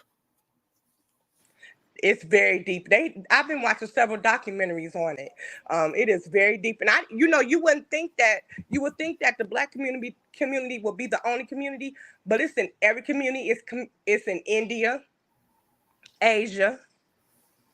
No matter where the diaspora of anyone that's dark live. That's because of all the caste systems. They're considered lower tier. Again, like you said, the lower tier is because of the caste system and colonialism. Thank you, Viv. I couldn't think of the word. Thank you. Hey, Rico. Yeah. But you know what? That lotion, what is it? This sun lotion. Hold up. It's another product that they have that says the lotion, but they have another one. Do they have a face wash? Do they have a face wash? Do any of y'all know if they have a face wash? Shelly, the bleaching cream has gotten all the way to the continent of Africa because Black China, is that her name? Black China. Remember? Black China. I was gonna say the same thing. Viv said. Remember, she was advertising bleaching cream over in Africa, and they were dogging her out. Oh, I didn't even know she was over there promoting it. But let me tell you, I know even in the third world countries, they be having bleaching cream even inside the pharmacies and stuff. It's crazy how much people bleach and how much people would tell me to get out my umbrella and don't let the sun mess up my skin and all of this other stuff like that. So it's crazy. Now, here's another thing. My hair is like sandy. It's like a sandy color, right? Like natural. And some people will look at that and say, well, your hair is too light. But have you seen some of those African people and how their hair is? And I'm not talking about like the redheads, the black redheads. I'm talking about like the Africans that have like that I want to call it like a like almost like a bleach brown color. You know what I'm talking about? Like that sandy brown color. And you see so many of them that have that. It's huge in India, in China. It is huge. You lived in Mandeville? Okay, for years. Well, I'm telling you, that one guy, he been on that same street. When I went to Jamaica and I seen him, I said, Lord have mercy. He been in the same spot right there where the it used to be the railroad track, like right there as you get to the roundabout.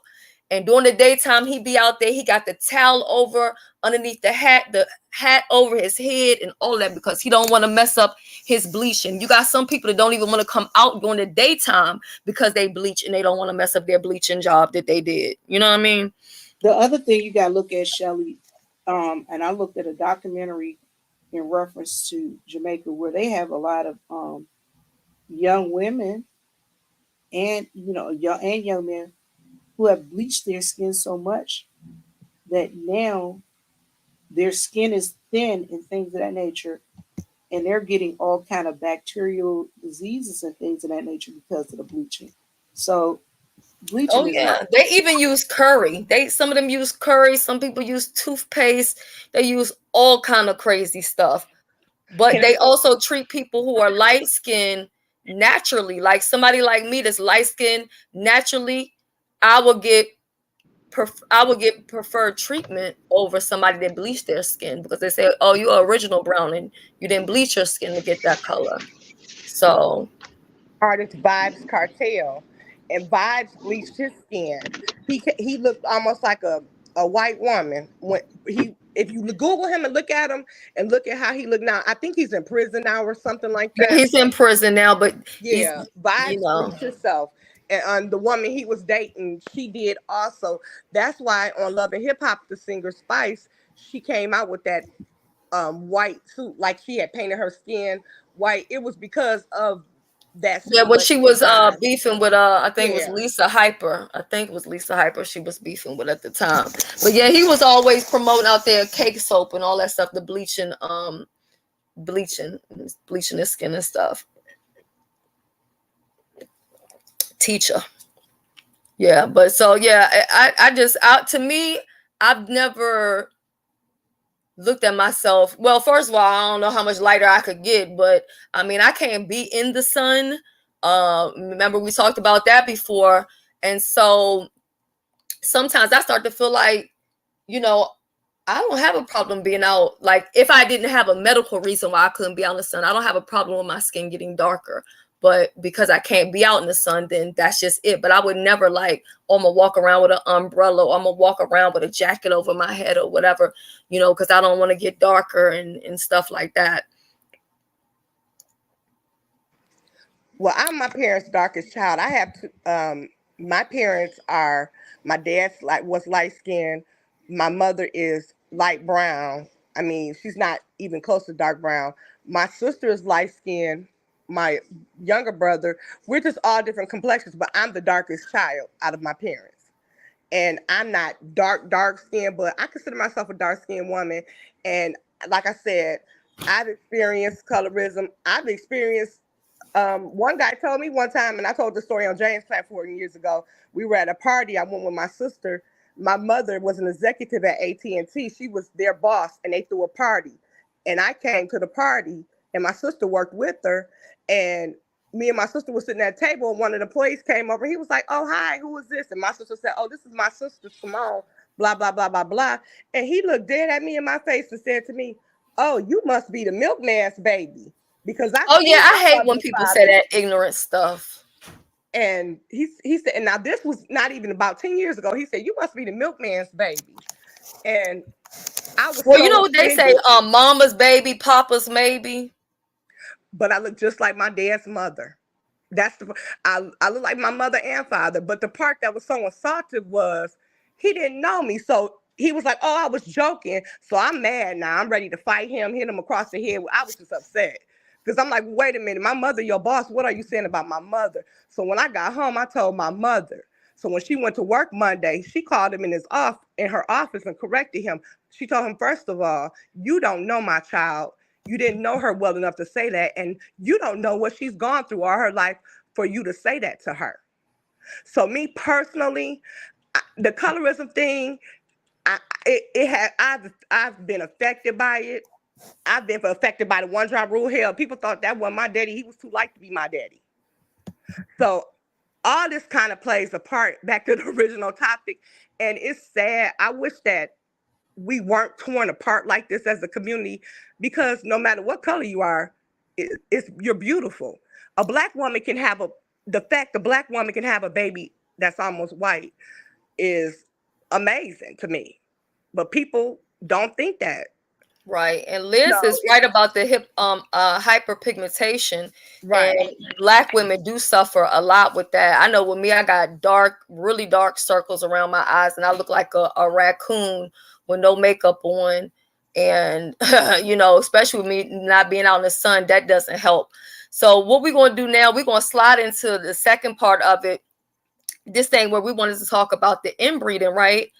So it's so crazy because I had talked to Viv last night, right? And I asked Viv, I said, "Viv, do you know about the Whitaker's family?" And they're out in West Virginia, which I'm not really that far from West Virginia, at least where I am right now. And so she was like, "No, I don't remember if you said you did eventually know who they was or you didn't know who they was." But so I was like, they're the family who, you know, they keep on having children with each other, their family members and stuff like that. So something is wrong with all of them. And some of them think they dogs and they going around barking like animals and all kind of other crazy stuff or whatever.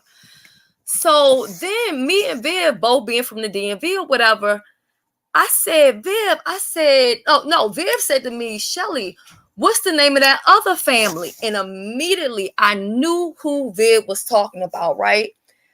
And so at this point, it's killing me because I'm like, I need to think of what the name of that family is, because everybody in the DMV knows about this family. This is a Black family. It's like this inbreeding family, and they're all throughout the DMV or whatever. So it took me a minute to kind of click into the name, and their name is the Proctor family. And anybody from DMV will tell you they know of somebody or whatever in the Proctor family. So Viv, you want to give them a little back story on the Proctor family a little bit? All right, the Proctor family. L7? Yeah, L7, you know the Proctors? Yes, that's what we talking about. Okay, I'm sorry. Go ahead. No. She got to be from DMV. She's telling on herself now. She's telling on herself. All right, so the Proctor family, it's a family. They're light skinned, very, very, very light skinned. They are very, very light eyes, light colored eyes, sandy colored, tend to run blonde, the sandy blonde hair to dirty blonde hair. And they favor, but there are many of them who are, and there are families that they breed it with their own family. They're mainly from Piscataway. They bred with the Piscataway Indians, and very light skinned. Y'all, they got a whole Wikipedia page on these folks if you want to know about them. When we found the Wikipedia page last night, well, when Viv found it, honey, I hollered in this place. I said, I know you are playing with me. Now, this girl that I think she went to school with, I think it was she was related to the Proctor's family, but she went to school with my brothers. She didn't have any teeth in her mouth. She had never was able to develop any teeth at all. Now, the Whitakers, that's the family that they interviewed with the soft white underbelly. And recently they went out and they was at the state fair or something like that. So now all people may not know about the Whitakers. I do have like a short little clip of them. So let me go ahead and play that real quick.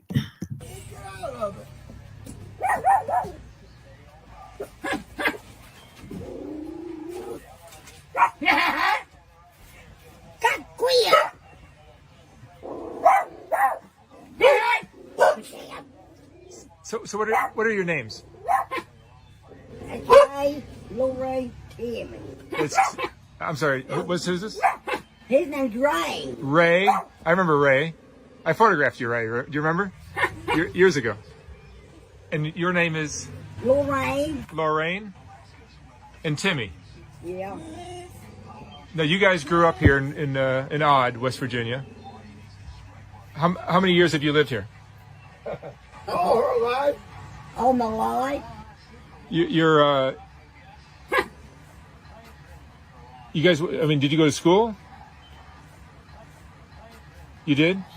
Some of your brothers and sisters probably didn't go to school, or how much schooling did they get?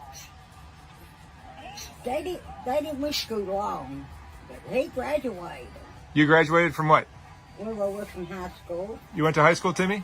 Yeah, he went to high school on back. And how about you, Lorraine? No, she didn't went to school. She didn't. And no, they didn't went to school. Come on out.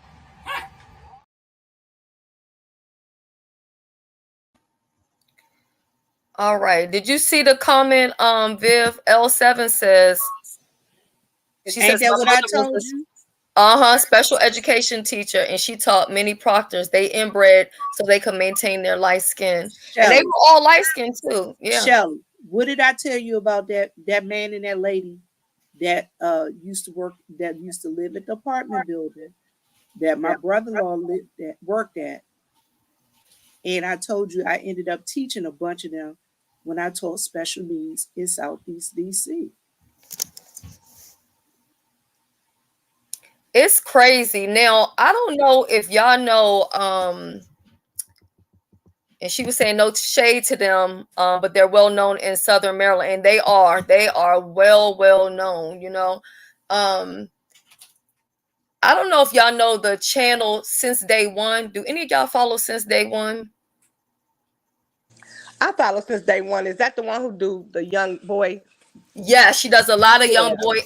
Yeah, Well, I follow. girl, I did not know that she was a product of inbreeding. Yep. She had told her Hmm. story. Did you know that? Yep, I knew it.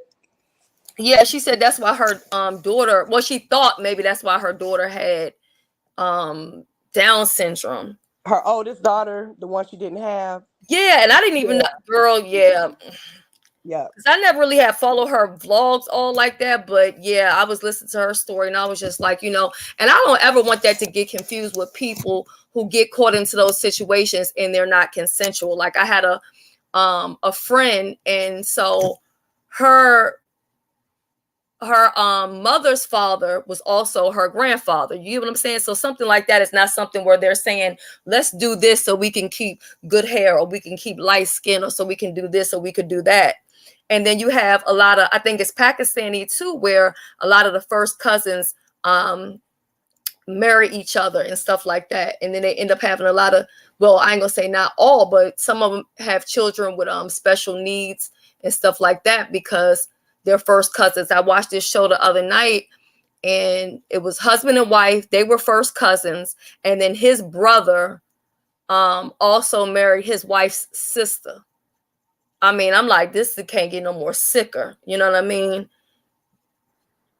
And you know, they do it and get on documentaries and get on TV like it's a good thing, and it's actually not good because I think to not have run the risk of anything being done harm to your child, you have to be removed. What is it, fourth cousin, before you can say that. Yeah, I think it's fourth cousin. Fourth cousin, that it won't affect any of your children. Let me tell you something. Even if it was my 10th cousin and I know about it, there is no way, there's absolutely, I would never even consider it. Like I just would never, that's just sick on a whole different level. Now, you know, in the Shelly, look what Vibrant said right there. The royal family, and that's just what I was about to say. The royal family, oh, they're 14th cousins. Didn't I tell you that a lot of the royal family has a lot of birth defects because they are still inbreeding. Yes, and they do that. They so-called to keep their money up and all that I other was gonna say, stuff. now, Bib, was that to keep their money and keep their everything within their family? Is that why it was done? That's part of it. That's Okay. part of it. But you know, they have the folk that they're like, okay, let us, you know, they got certain trainings and things of that nature that they want to do. How often have you seen royal families that actually marry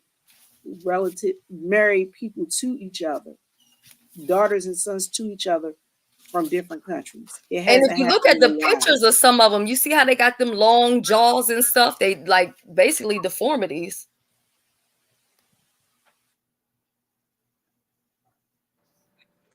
I had saw something like that, but I wasn't quite sure because they were saying that Queen Elizabeth's mother and father were close related somehow too. And I saw that, and they were trying to say that Queen Elizabeth, that's why her face was long, and the sisters, they did a comparison. I'm gonna have to find it. If I find it, I'm gonna send it to you. Yeah, a lot of the royals, I know they yeah. And you know, even speaking of and we talked about Meghan and Harry. Harry was saying that his kids were black, and I'm thinking, well, I mean, you white and she's biracial. So how you come up with that? I mean, even though we're going back, but I had that in my little piece of note right here. But yeah, I think the inbreeding thing is so sad. And then there was a girl that had went to school with, I'm just gonna say, to put it this way, she went to school with the kids or whatever, and she ended up getting pregnant or whatever. She was telling everybody she was pregnant by some boy in New York or whatever. Long story short, when she had the baby came out. Baby had some special needs going on or whatever. They ran some tests, and they knew that the father had got her pregnant because of the mutation and all that other kind of stuff or whatever like that. He went and offed himself, you know what I mean? Went back to the house and took himself out because he knew what was about to come down the pipeline to him. Now the wife is saying that she didn't know that that's what was going on, and the daughter had never told her. So I think that that's just a different, situation than people choosing to do it. Just like you said about the mothers who give their sons up for adoption. What did you say about that, Viv? We did talk about that. You have a lot of parents who give their children up for adoption. Then the parents and the children end up falling in love. Brothers and sisters end up having children with birth defects, and they don't know until it's like they start doing hard digging. But I'm about to throw a curveball. Even. Do you guys do realize that there was also inbreeding in Africa, right? You guys do know King Tut is rumored to be a child of inbreeding. I That is just why saw he that. has that. I saw That's that why he video. has that weird shaped head, which is a birth Right. defect. Y'all hold it down. Marley doing something he ain't got no business. Hold on, y'all. Hold it down. And a lot of people don't know that. So it goes way back. But the thing is, you guys have we if you look, you will see a whole lot of them though, of inbreeding. Now, my question to you, and Shelly can answer this when she come back, with everything that we started off talking about, with the children of mixed race and things of that nature, how do you relate that with what we're talking about now? How does that how do you relate the two? Only thing I could think of to relate the two is by us being slaves and enslaved, we don't know all who was our family as well. Well, I don't know if you were trying to say, Viv, that some people were saying they rather keep it inside the family so they can keep the blood pure. Oh, is that what she was saying? Okay. I don't know if that's what she was talking about. My family, we ain't doing that. We just want to keep our people with our people. We don't. I don't want to create it's already, our race is dwindling in numbers. I'm proud to be black. I love being black. I prefer for my kids to date and be with someone black. I want black grandchildren. I don't find nothing wrong with feeling that way. And what makes me angry is we're the only community that does that. In every other community, Latinos want their kids with Latinos. White people want their kids with white people. Asians want their kids with Asians. But we're the only community has to down someone because they don't feel that way. I don't feel that way. I want beautiful black grandchildren. I don't want my kids mixing up. I have a little nephew. He's mixed. I love his little big head either way it And, goes. and I And it's understand my what you're play saying. nephew. It's not my real nephew. It's my play nephew. And I understand exactly what you're saying because that is true. If let uh let somebody from the Middle East decide they're gonna take a black guy home and try and tell their parents that they're gonna marry them, they're gonna stone that girl to death. Uh, uh, Look at the Italians. Let an Italian female take somebody outside, especially of black. They gonna try and kill her. And different other races too. They will do that. So yeah, I understand why you say that.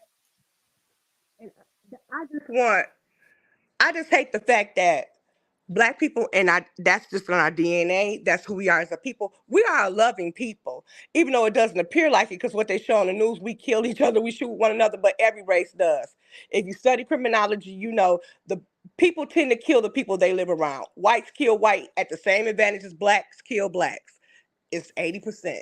So the thing is, you get backlash though when you feel that way. Because I say I want beautiful Black grandchildren. I don't want mixed grandchildren. I want my kids to represent the family. People get angry. And you know Oh, what's sad about that though? you They'll should get love who you angry with love. you. You They'll should get wait. I'm angry. sorry. I'm sorry, Shelly. Just let me get this one thing out. You should love who you love. You should love who you love. And I understand that, but when my son is being called a nigga by her daddy and being everything else, then it puts me in situations. I have to get my husband. I don't want to go through any through all that. My nephew right now is sitting in jail, and I said I wasn't gonna talk about for 14 years because of love is love. So I'm telling you, I don't want my son or daughters doing that. I'm sorry, that's just my opinion. And I feel that nobody beats up Asians. You rarely see an Asian woman.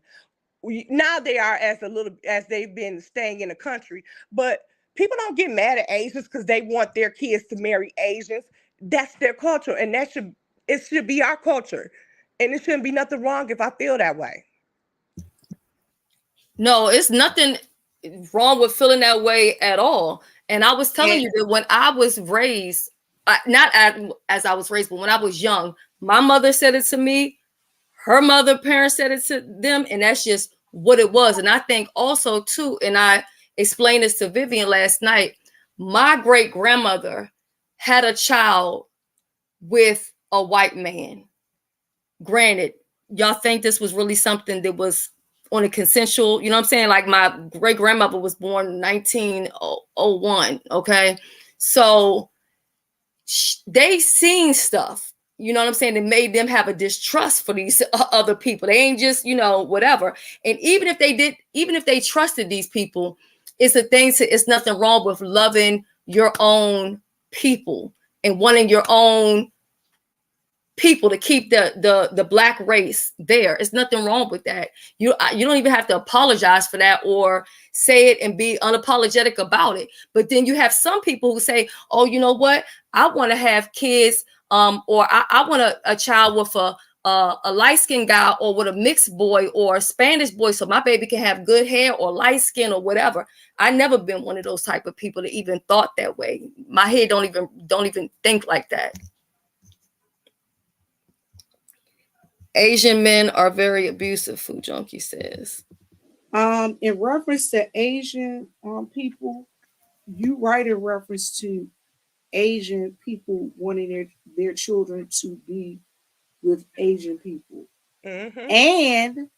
And think about all of those GIs that went to Asia, mm-hmm, to Vietnam during the Vietnam War, and they ended up with those biracial children. And look what they did to all of those biracial children. They are more racist towards their own kind than they are to anybody.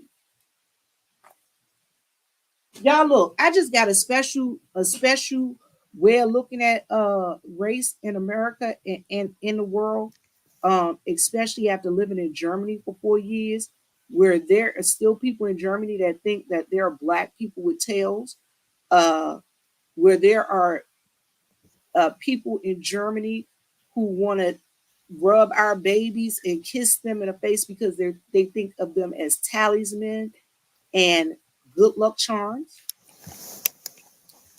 They will walk up. We have some people who feel that me and Simone way of thinking is different, but I also think it's learned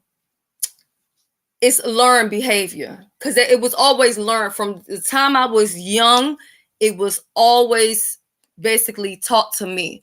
So do you have the right to love whoever you want to love? Yes, you do have the right to love whoever you want to love. My thing, how I look at it is this: with so many options of so many people that are my own Black brothers, why do I ever need to bypass them up to go to a white? I have never ever dated anyone outside of my race ever. I never have. I'm not even attracted. Like, I can give a white man credit and be like, oh, he looks nice or whatever, but I don't know. I've never thought in the mind frame of to give up on my own Black man. I just haven't. And I know that can be offensive to some people, but I feel like, you know, I have a Black father. I have Black brothers that I love. I have Black sons. So, you know. And that's how I feel. I feel beat up. Your sister at the door. I feel beat up when I say that because everyone acts like, oh, how dare she say that? You know, you're supposed to love everyone, and we're not loved by everyone. Let me explain something to people.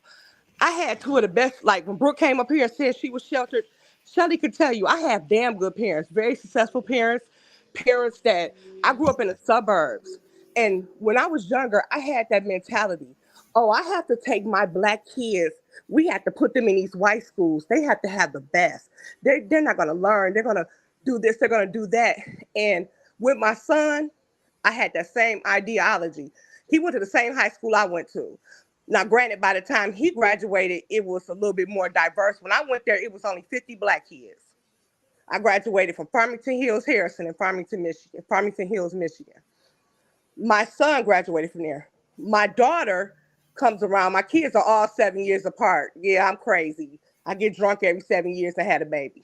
So my daughter, who is 7 years younger than my son, she hated going to an all-white school. I mean, my daughter literally shut herself in a room. She had started gaining weight. And I kept asking, I was like, what's wrong? And she was like, I don't like it here. I want to be around more of my people. So I did end up moving to another district, and I put her in a school it was diverse, but it was more Black. And my daughter excelled. She did not excel in an all-white school. So then I had to look at myself and say to myself, am I just reiterating and am I programmed to think that white is better?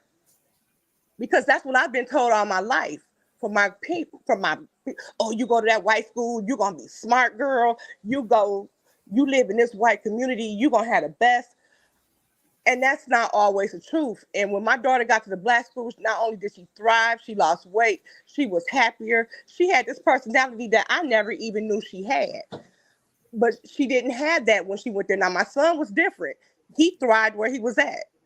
So I just wish Black people, we would get out of that mindset of white is better. We have to live with white people, because slowly but surely that's why gentrification is happening, because we're moving out of the city, and I'm guilty of it myself. I'm not gonna sit Yeah. there Well, hey, when the rent and keeps say on that I'm going up, not. you know. Mhm.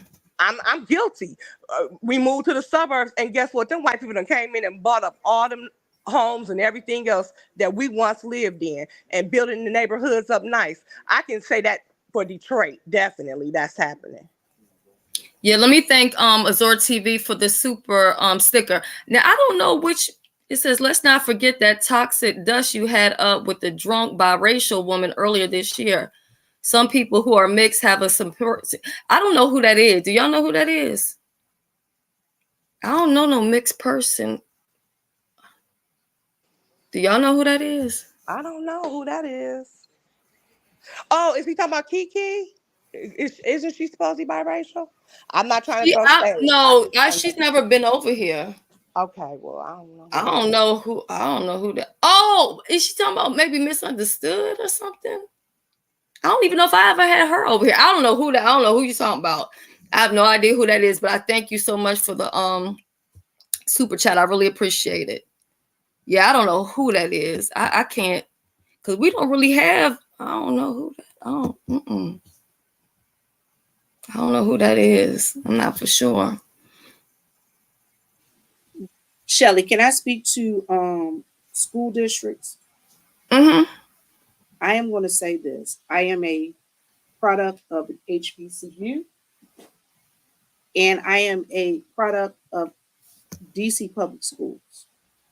I was blessed enough that I came along during a time when I had mostly Black teachers, maybe one or two white teachers, but mostly black teachers. And they taught us what the books did not teach us. They told us what the books did not tell us. They showed us how to go and research and look for what we needed to know in reference to us. I was lucky enough at my HBCU, Fayetteville State University, Bronco Pride, that I had wonderful teachers that thought enough of me to show me where to go and find out about me and my background. Now, Shelly, you know, I told you, my mom is Shelly's complexion. And again, Shelly and I have my mom on my channel where we talk about different things and different experiences that she experienced. Y'all listen. Again, my mom 91, so my experience is a little different than most people experience up here. But the thing is, we all got to remember there's some diversity. And do I believe that? Let me get it together, Shelly. Let me get it together. Go ahead, baby. You can. Oh, you're fine. Because I'm about to, you know.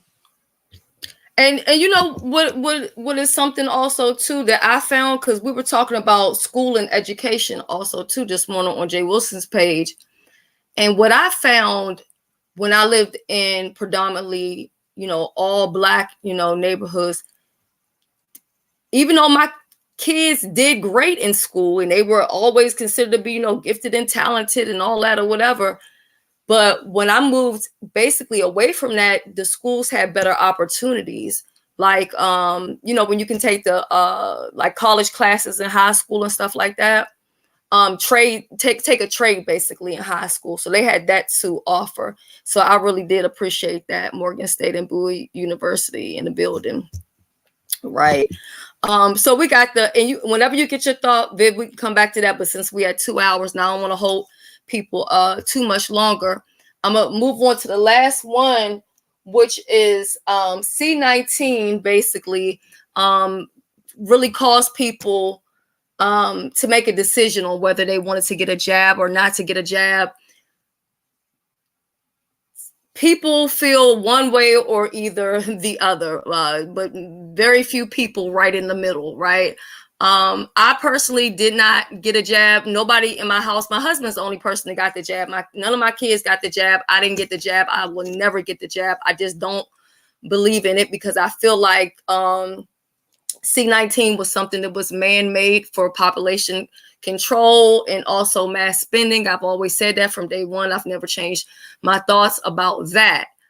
But often you hear people stating that they feel like vaccinations also play a part with autism.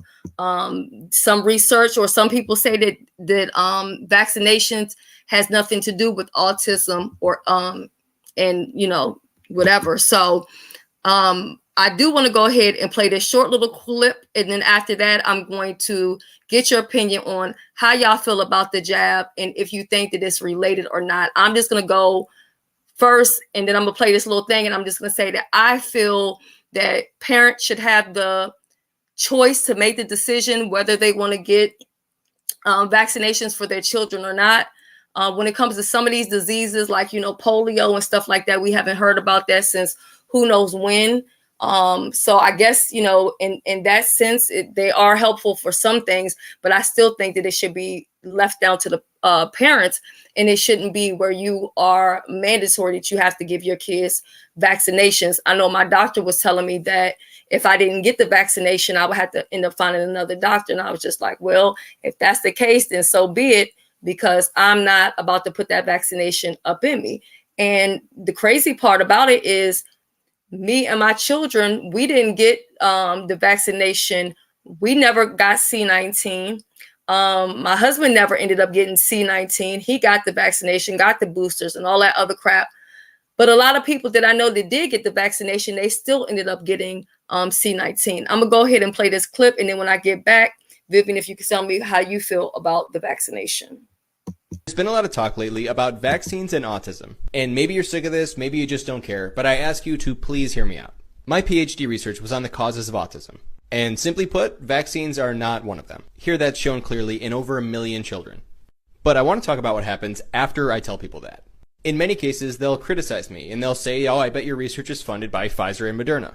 And not only is that not true, but what's funny about it is that the argument that vaccines cause autism comes from a scientist who made up data because he was financially biased. He was funded by lawyers who were suing vaccine companies, and so he made up data to support the cases. So the whole argument that vaccines cause autism comes from the same type of scientific fraud that I get accused of when I reference real data. Now look, I'm not telling you to go get vaccinated. It's your life, do what you want. I'm just sharing information that I know to be true because it's my expertise.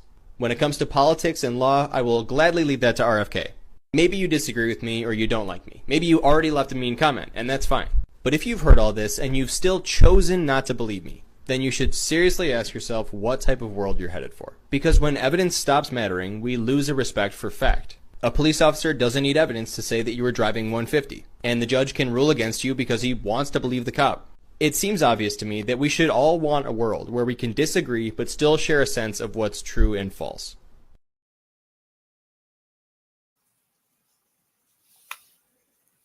All right, Viv, how do you feel about it?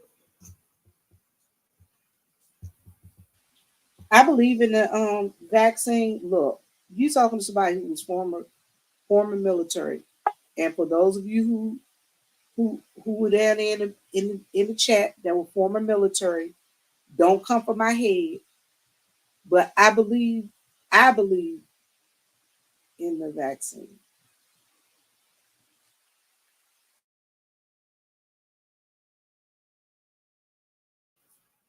Okay, you believe in it, but also too, how do you feel as far as the autism part of it? Even though what this person is saying on there that it's not connected, but do you think that there is a connection?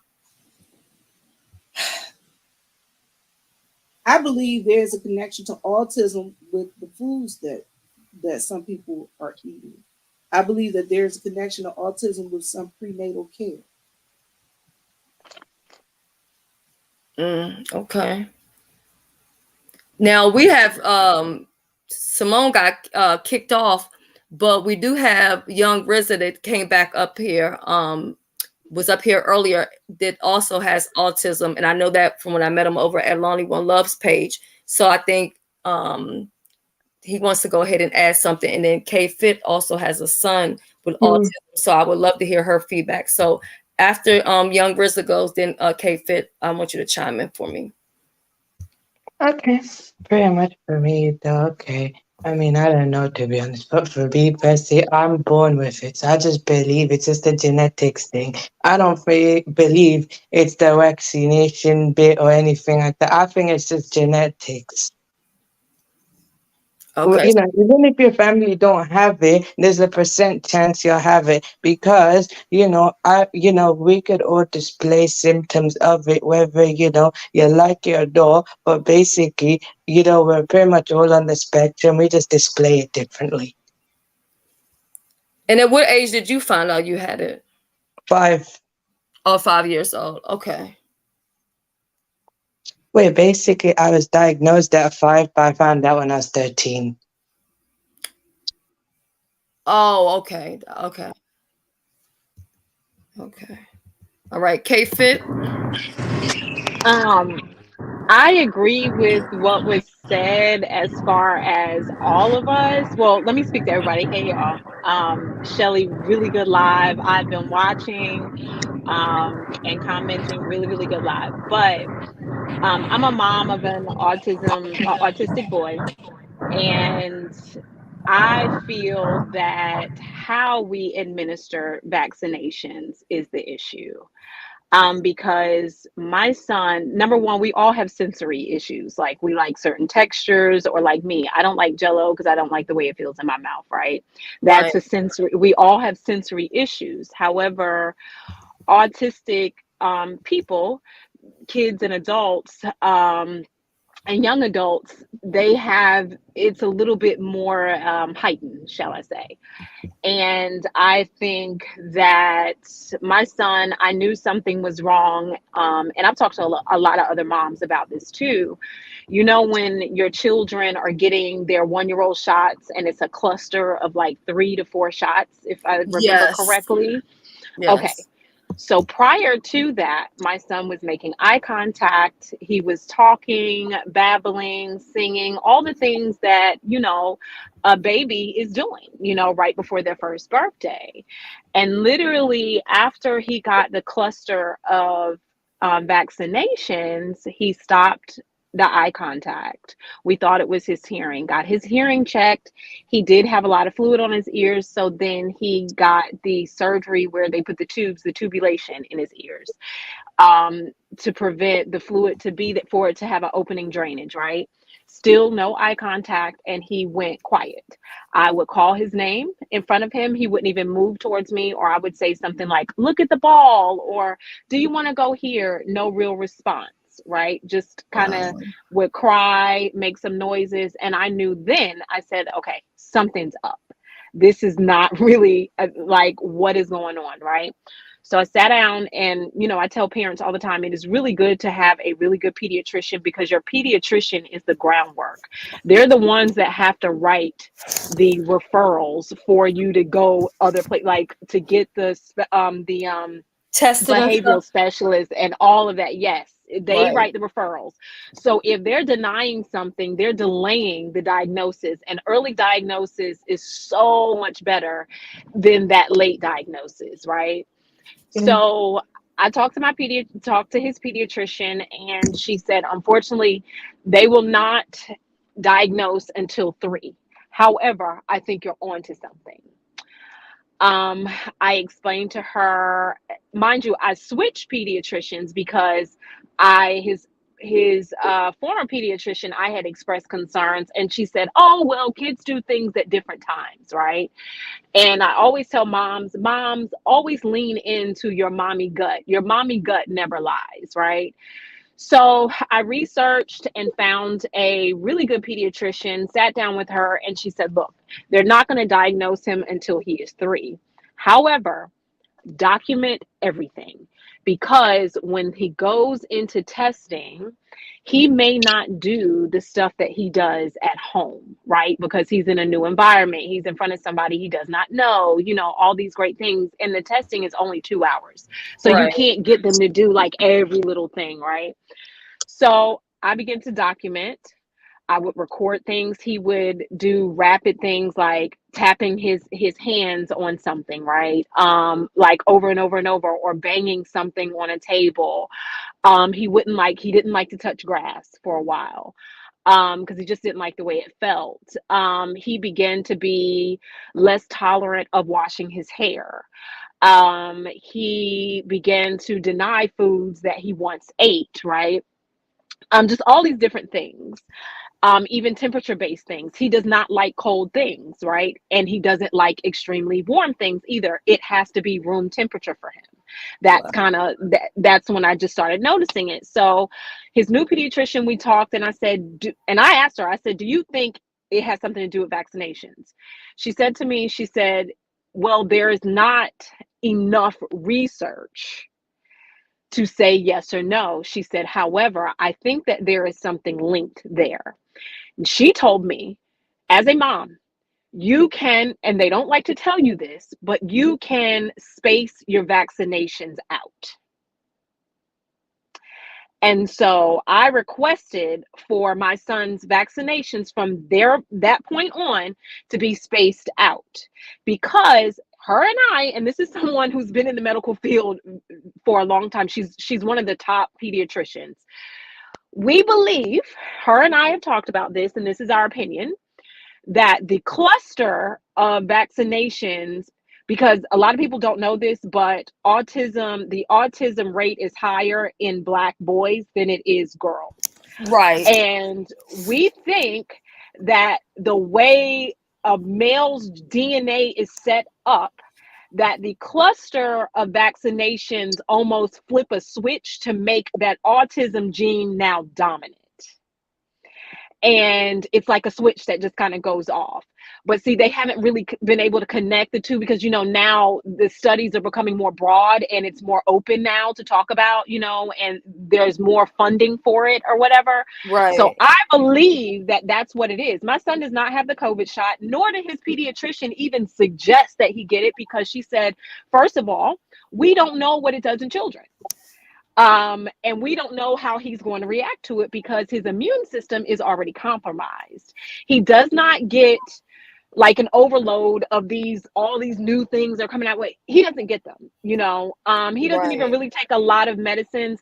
My son is pretty much a farm to table eater.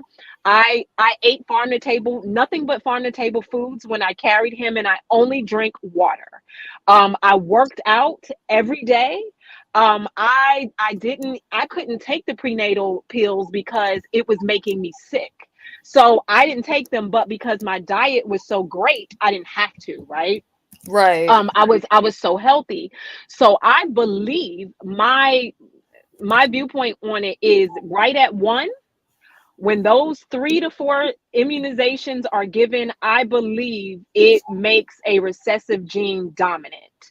And it's like a switch that goes off, because it literally was night and day for him. Right. And I think a lot of things, and not even just speaking of autism, but I think some things stay dormant in our systems until something happens to trigger it. Like I think even with me finding out that I had MS, if I think back to it, when I think back, like, yeah, I probably had it all along. But if you look at a lot of people who find out that they have it, it's either after some type of trauma happened, either they got into a car accident, or a lot of people like, were you off at war? You know what I mean? So, or they had some type of surgery. I had I went and had a hysterectomy, and then 3 weeks later, then I was diagnosed, and they found out very often that people who are diagnosed, it happens right after surgery or something like that. So, we never know. And I agree with that too, because like, I just was in a bad car accident like 2 months ago, hit by a drunk driver. He was going like 65 miles an hour while we're sitting at a red light, right? Okay. And now I have developed a blood autoimmune, and I'm super healthy. And they're trying to figure out, where did this come from? And my blood doctor, she said, sometimes when trauma happens to you, things are now dominant. You know what I mean? Now they become an issue that wasn't an issue before, because of it's like your body is having a trauma response, right? So I completely agree with you on that too. Yeah, I'm gonna let you pick up from there, Derek, and then I'm gonna speak on something else about that trauma, where even when we want to lose weight, something that my neurologist told me, and I was like, wow, you know what I mean? So go ahead, Derek. Shell, can I also speak when he gets done, because I didn't get a chance to on the subject? Okay. Go ahead. Derek will go, then Simone, you go ahead, and then I'll loop up whenever I can. You on mute, Derek. Take yourself off us. Am I on, or? Yeah, I can hear you now. Mm-hmm. Okay. Yes, ma'am. I didn't mean to jump in front of you. Just be real quick. Shout out and respect due to the mighty Esther Hutchinson. As you know, Ms. Hutchinson, I lost 4 channels for talking about the shot. I did not take it, and I'm in healthcare, as you can see. I was wise enough to get the exemption, and many people that have worked with me didn't even think about it, didn't even, once they were made aware, didn't even look into it. It's almost like they just wanted to roll their sleeve up. Well, knowing what we know now, that was a grave mistake. I saw some people in your chat say that they have regret now. Megan Kelly, if you go to my community tab, you will see my community tab is literally a graveyard, a literal graveyard of all the social media influencers, athletes who have dropped dead post-shot. Now, you ain't supposed to say all these things, but will back up what the young lady said about spacing the shots out. If you go on, if you can find her, which you should, a 4-month-old child by the name of Talia Turner, Julia Turner, her mother did not know any better. She took 7 shots in one day. She died 3 months later. All right. You cannot have all that. A baby can't sustain all that. But right here in Philadelphia, Dr. Paul Oppett from the Children's Hospital of Philadelphia says that a child can take 10,000 vaccines with no ill effects. He's a madman. One doctor that you may all want to look into is Dr. Peter McCullough, without question, the preeminent scholar on the coronavirus itself and the shot. Another one, entrepreneur by the name of Steve Kirsch. He's bet $1 million for anybody on earth to show him the data where the vaccine is not safe. I mean, where it is safe. And to this date, no one has challenged this guy. Last thing, and then I'll drop down to the lady that just spoke. Ma'am, if you look at the documentary by Del Bigtree, it's called Vaxxed. I actually saw the screening here in Philadelphia in 2016. I had a chance to shake his hand. And to your point, Black boys, once they take the MMR, that's measles, mumps, rubella vaccine, if they take the MMR vaccine, they have a 300% more increase in getting autism, but they say there is no link. D.L. Hughley will tell you that there is no link between autism and vaccines. Halle Berry, I think it's Halle, no, Pete, Holly Robinson Pete, she would tell you that they both are idiots. The science is clear. The science is self. Because what it is that inside of the MMR shots and most of the shots, they have preservatives in them. One of those preservatives is called thimerosal. Thimerosal is a derivative of mercury. Mercury is a toxic substance. If you break a thermometer, Biohazard had to come in and clean it up. It's toxic to human beings. Well, that derivative, thimerosal, if you go to YouTube right now, they still have it up there. They took 1 drop of mercury and put it in a brain cell petri dish, ate it up like a piece of bacon. But they will tell you that there is no link. And one other great doctor you may want to look into is Dr. Brian Ardis. It's so many, Dr. Sherry Tenpenny, all these people that you don't see on TV. Those are the ones that have the real science. And Dr. Vladimir Zelenko, it's a whole line of Michael Yeadon. He was the head of Pfizer, and he was saying without question, this thing was designed to knock out people. You won't hear about these people. And doesn't flu shots have high levels of mercury too? Yes, it does. Yes, it does. So that's why I don't take it, and my son doesn't take it either. Yes, ma'am. And so when you see all this stuff, well, real quick, then I drop back down. A lot of these people, such as myself. Well, obviously I'm not them, but I know what I know because I've been listening to them, and they're the one that ring true, and they're the one that turn out to be true. The fact is that the people that I've just named, you won't see them on CNN. Don't go to Google. Your best out is to use the Brave browser and you can type in Del Bigtree, the high wire, and you will be better than your doctor. You will run them off the planet. Last point, I promise, and then I'll drop down. Oh, hold on 1 second. No. Don't even go nowhere. Hold that thought. Don't go nowhere. They're asking in the chat, what's your channel's name? The problem with that is this is the reason why he keeps losing his channel, because he keeps telling y'all the truth. Okay, it's fine. It's fine. No, ma'am. That ain't nothing. The problem is they want to do this thing to try to break your spirit. Good luck with that. I'm a Gemini. You can't break mine. My name is Derek C. Williams, and any of the moderators can put it in there. Again, my community tab is a graveyard. Just look on that, it'll break your heart. Yeah, just look on that. Let me get your link. Go ahead and finish up what you were saying, because I know you're working. Yeah. But what I was going to say, all you have to do is go to this is regarding the Gardasil shot. All right. The Gardasil shot is known to mess up young girls, but they want to give it to young kids. It's supposedly to stop some type of sexually transmitted disease. What child is having sex at 5 years old? But all you need to do is type in Gardasil South American girls, and it'll pull up where all these girls. It was a Catholic school full of girls. They took the shot, and within an hour, many of them fell out. Many of them had seizures. This is fact. You can, and so anytime you hear someone tell you about what the CDC recommends or what the WHO says, they're gonna get you hurt. They're going to get you hurt. But I would say again, go you check out Dr. Peter McCullough. Listen to the works of Dr. Michael Yeadon. Please link up with Del Bigtree on the high wire, and you will run your doctor off the planet. So that's pretty much all I want to say. And thank you for having me on your channel. In and out. It's a deep subject, but it's fascinating, but it also can help save your life. So y'all take care of yourself and salute Miss Hutchinson, all right? Thanks for coming up, Derek. And that's why I don't feel like topics like this are beating dead horse, because at the end of the day, we're empowering our people. We're learning something. K-Fit is giving y'all some good information. And I want to add on to what K-Fit said. This is the part where I have the issues with the mamas who don't go get their kids vaccinations, right? But now it's time for them, the kids, to go to school, or it's time for them to go to Head Start. So now they want to rush out and make up for all those vaccinations that they didn't do for the last 4 or 5 years. And then they want to go to the doctor and get the doctor to double them up and do all of this other stuff. If you're going to give your kids vaccinations, get them when you're supposed to, and don't wait. Because my cousin, she was trifling with this one. She would not get those kids their vaccinations until it was time for them to start school. And then suddenly they got all of these vaccinations that they need to make up for, and they're getting all of these shots back to back. And she wondered why the kids were running around.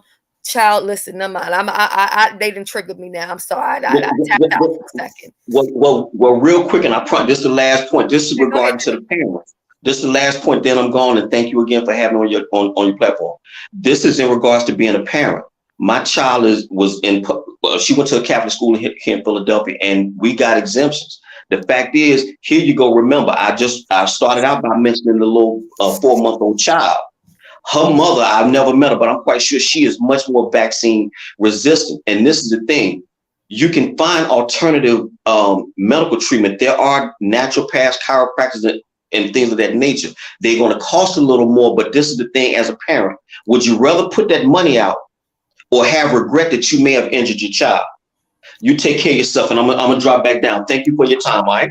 Thank you for coming up, Derek. I appreciate you for coming up. And look, even a lot of these studies that they tell y'all about, like the FDA and all that other stuff, when you realize how many times they're allowed to run clinical trials, and they only have to have maybe 4 trials where nobody either died or this or some crazy stuff happened. Look, they just put me on a new medication just last week. My son had to call 911 to get me rushed up out of this house. And then when we're asking the neurologist questions about the medication, she's like, well, there's no way of really knowing, and we don't know. They don't know nothing, but they quick to give you something. You know what I mean? So you have to educate yourself and be your own advocate, because nobody else is going to speak up for you. No one's going to, come in there, answer certain questions for you. You know what I'm saying? You're going to have to answer questions. You're going to have to fight for yourself. And once you get one, like K-Fit was saying, she got into an accident and then she had an autoimmune disease. I came with one autoimmune disease, and after that, I have gotten diagnosis after diagnosis for another one, to another one, to another one. I went to my neurologist one time. I went there and she said, wait a minute. Something about you looks different. She said, from your last visit, did you lose weight? And I said, well, yeah. She said, well, how much weight did you lose? She started having a panic attack.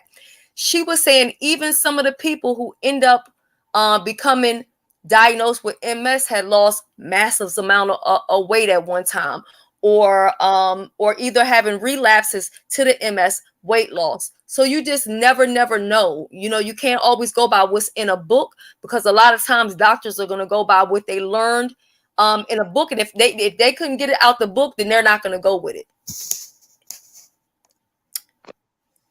Okay. So, young Riz, is there anything that you wanted to say before we move on? Okay, well, what was the question? Just to get a reminder, because I'm autistic anyway, so you have to repeat whatever was the question again. So no, it's okay. Well, earlier I had asked about the autism and vaccinations and autism, and you were saying that you think you were born with it, and it wasn't anything to do with the vaccinations. But do you think that parents should have the choice as far as giving their kids vaccinations, or do you think it should be mandatory?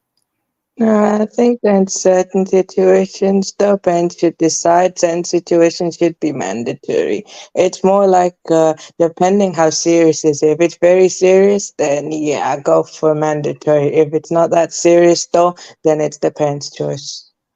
Okay, and I think that's more than fair. And Detroit 313 just knocked herself off. So she might be coming back up here in a second.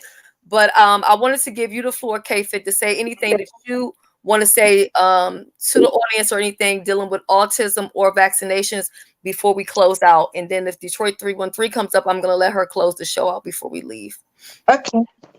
All I would really say, especially to our Black community, is we just have to get better at stop saying, oh, they'll grow out of it, or, you know, ain't nothing wrong with them, they just bad, or whatever the case may be, Right. and really start digging in deep and finding out, okay, what is being bad? Number one, right? You know, oh, he's just being a kid, and really paying attention, getting to know your child, right? Knowing your child and being an advocate, and don't allow, just because someone is a medical professional, listen, they're following. Ooh. K-Fit, I think her phone or something just messed up and she was getting right to the good part.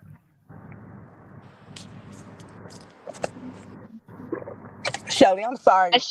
When I get a moment, can I? Okay, sorry, my alarm had went off on my phone. Sorry, guys. Oh, it's okay. But we've got to be better advocates at it and stop being ashamed if there is something different with your child. This doesn't mean that something is wrong and they need to be shunned and it's something to be ashamed of, because my son, yes, he's not as verbal or as articulate as what the standard is for a 7-year-old. However, he can speak 4 different languages, right?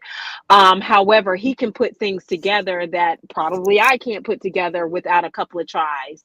He sees the world totally different. So we have to advocate for our children. Like, my son goes to a private school. He's also in a special classroom with people who are trained to understand what autism is, to give him the best type of care and education, right? But they also know we've got to do right by him, because if we don't, his mother is going to be in here. And we have to be a little bit more compassionate, you know, with those caregivers that are, because it really takes a village, and it takes an even more bigger village when it is a child on the spectrum, because it takes so much, because studies have already shown that a mom of an autistic child's stress level is the same of a soldier in live combat. Just digest that real quick. Right. So, you know, we have to be compassionate on so many levels there. And then also, parents, if your child is not autistic, right, and your child is not diagnosed with something, teach them to not make fun of those others that are different from them, right? Because what that does, that puts such a bad stigma, and it makes the child not want to even be involved. They deserve to be in this, walking on this earth just like anybody else. They deserve to go in restaurants, they deserve to go in movies, they deserve to be in the store. Just because they have stimulations and sensory their sensory issues does not mean that they're any less than a person, which made me write my book. And that's on Amazon or whatever, because a little girl called him weird. And the mom said, shh, they can hear you.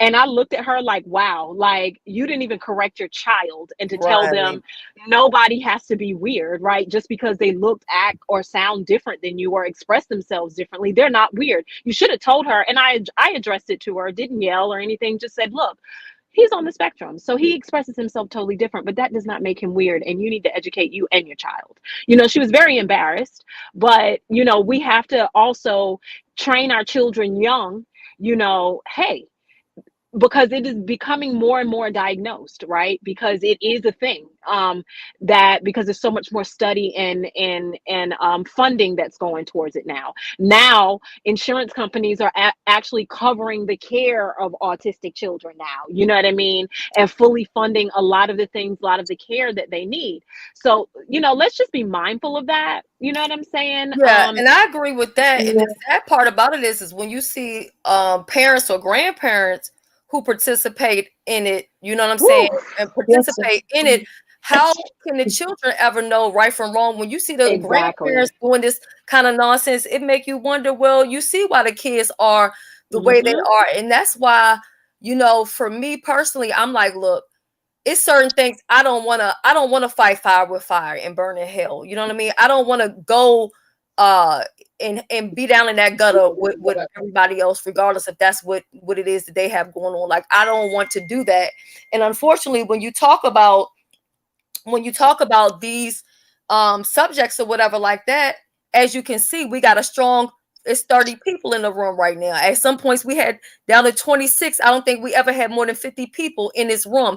But if I came on here to call somebody's child slow, or if I would have did a live to even talk about somebody else's, a grown person's disability, I would have had 500 people or 1,000 people in this room. And that's something that we have to change. You know, I know some people say that they don't come here to learn anything, or, you know, I don't come here. I come here to get a break away from reality. We can do that, but we can also have conversations that matter about things that make a difference. You know what I mean? Yep.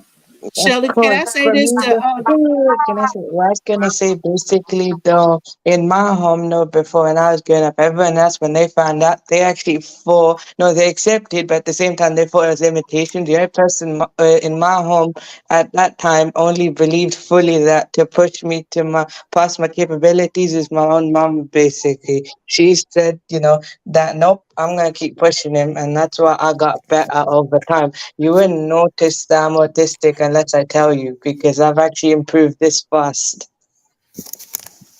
Shelly, I want to say this to K-Fit, the real K-Fit, and to Young RZA. He can tell his mom this. I like to thank you on behalf of your children. Or thank you guys. I believe the number one problem with the education system is we don't have enough parents who take the vested interest in their children. When I say a vested interest in their children, I mean, for instance, I have parents that I never seen come up to the school until they got the report card and had all F's on it. Although I called the parent all throughout the year to tell them what the issues were that we were having. Don't call me no more. Call the police.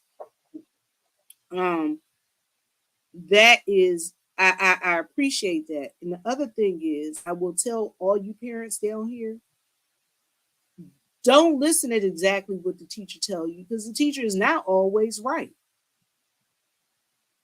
The teacher is not always right, because I've seen many teachers that pretend like they are doctors, play doctors on TV, and go and tell parents and try and push pills on them and things of that nature. No, it wasn't that I'm the glad child you needed said that, pills. Vivian, because That's what I parents want need to to say. also learn to trust your children. Too often you have parents will say, well, my kid is just lying, or I don't believe them, or so and so tells fibs or whatever. You better believe your children when they telling you what Listen, it just can be nasty. Exactly. And I need listen, Shelly, listen. My son was at a therapeutic clinic a year ago. And for a week straight, I was picking him up and he was screaming to the top of his lungs. And I was trying to figure out why. Well, come to find out, they were mistreating him by being mean to him. And then his hand got slammed in a door. And when I figured it out, Oh my God. I went in there and I cussed everybody out, and I got in contact with the CEO and I told him, I said, if I don't hear from you in 24 hours, you will be on the news. Not only did I do that, I made sure that social services was in there. His insurance company, I filed grievances, because you can do that too, guys. Don't think that the doctors can bully you around. You can file grievances, and that is like that they can suspend services from that location. They went in there and asked for those books, asked for recordings, asked for all of that. And I snatched him out immediately, and I told him, you never have to go back there. Just because he's nonverbal, most of the time doesn't mean you can't tell when something is not going on. I will raise hell behind mine. Right, especially and when I you're and trying I to drop your appreciate kids off at daycare or whatever, and the kids kids are going to be spoiled. Sometimes they don't want to go with whoever the babysitter may be or whatever. But when your kids, you're supposed to know your kids and how they react and how they're acting when you're dropping them off or you're picking them up, and you have to pay attention to sometimes those non-verbal cues that your children are giving you? If you have a child, okay, so I'm going to give you guys just a few little things. If you got a child that's coming home from school with headaches, complaining about headaches, complaining about stomach aches, having hives, uh, deciding that they're going to withdraw, they're going into their rooms and they don't want to be around people. They're usually happy. They're withdrawing from things. You need to look into that school, look into that teacher, see what's going on, or that babysitter, because it's something going on. I really appreciate, like I said, parents that advocate for their children, not ones that come up and just be like, be combative all the time. I'm not talking about those parents. I'm Wetting talking the about pants. wetting of pants, bed wetting, nightmares. You need to start looking at what's going on with your children. And listen, Shelly, I'm about to say something, and you probably about to slam me when I say this. No. But you also need to look at your children when they're in church and they're going to like these little church schools. Listen, yes. You need to Main be place. the one. You are the one who have to advocate for your child. Not only do you have to advocate for your own health care when you deal with healthcare for things, you have to advocate for yourself, but you also have to advocate for your child. And I'm just going to say this.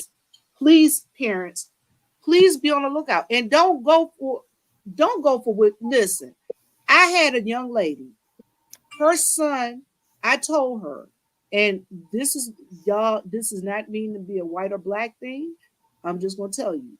This white teacher, she decided that she didn't like this black boy because he was boisterous. And he was a second grader. I told his mother, do not allow them to put your child with this diagnosis. They wanted to give him a diagnosis of behavior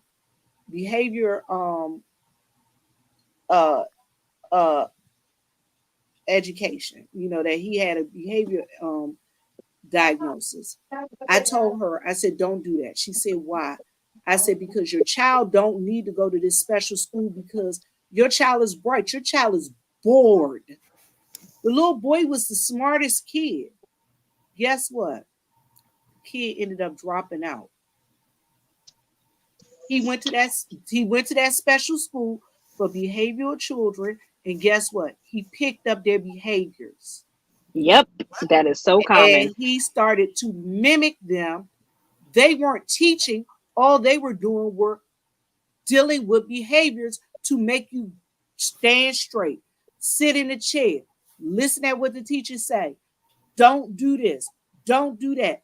That poor child, he was so bright and smart. Guess what? Right now, he's a dropout. He ended up not doing well at all because of that. So I tell you, don't listen at just because a teacher or a team comes together and tell you that this is the diagnosis. You have the right to say, I don't like that diagnosis. Let's come up with another. And my mom is a doctor of education. She's actually a principal of a really pretty big elementary school. And she says this all the time. Mind you, she's almost 40 years in the game, right? She says all the time, you pay attention to your kids because there's Karens for teachers too. Oh, yeah. She says that all the time. There are Karens for teachers too. There's a reason why your child does not like that teacher. And you need to figure it out. Young Grizzly, you was trying to say something? No, Shelly, I was going to say something. No, I'm just, Oh, I'm I'm sorry. just honey. I didn't listening. hear. I'm just Oh, okay. listening. Okay. I'm gonna let you go ahead, Simone. And one thing I just want to piggyback on what K Fitz said. I'm gonna be real quick about this. Just like she said, you can report them to somebody else, even when you go to the hospital. And this is something I was telling Joyce and talking to her daughter about. You have the right when you're at the hospital to ask for a patient advocate. Things get to moving. Sometimes you something don't look right, sound right, seem right.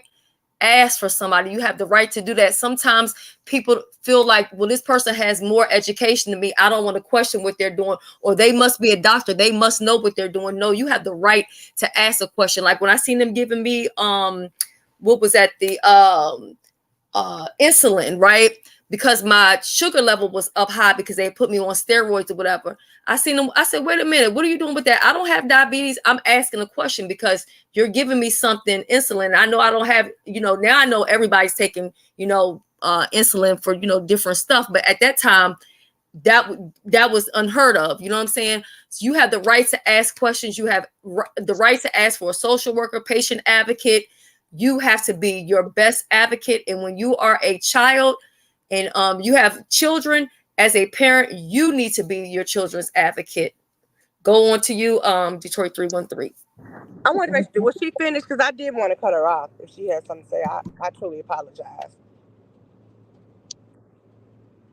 Did she, Shelly? Well, K-Fit? No, the No, young lady. she said she wasn't saying anything. She was just, she Okay. didn't have anything. Yeah, and I just wanted to say that real quick, and then I'm gonna go to you, Detroit 313, and then I'm gonna go to Young RZA, and I'm gonna go like that, and then we're gonna close on out because we're almost at 3 hours. But so go ahead, Detroit 313. First of all, I want to apologize. I didn't hear what Vivian said because someone called me and it kicked everything out. But I did actually hear some of what she was saying and Kay said. Vivian, while you are thanking people, I want to thank you, first of all, for being a teacher. I want to thank Kay Fit for coming on here and sharing her story because I have learned so much from you two today that I didn't know about. I have a child, my daughter. Well, I'm gonna share a couple of things. First of all, the COVID vaccine. The COVID vaccine is something that's very personal to me. My father died from COVID. My father wouldn't administer him the shot because he was on dialysis. He came home from dialysis. Um, that's where we do believe he caught COVID from. Dialysis. They would not offer him the vaccine. So he did end up getting sick. My father, um, they finally gave him the shot.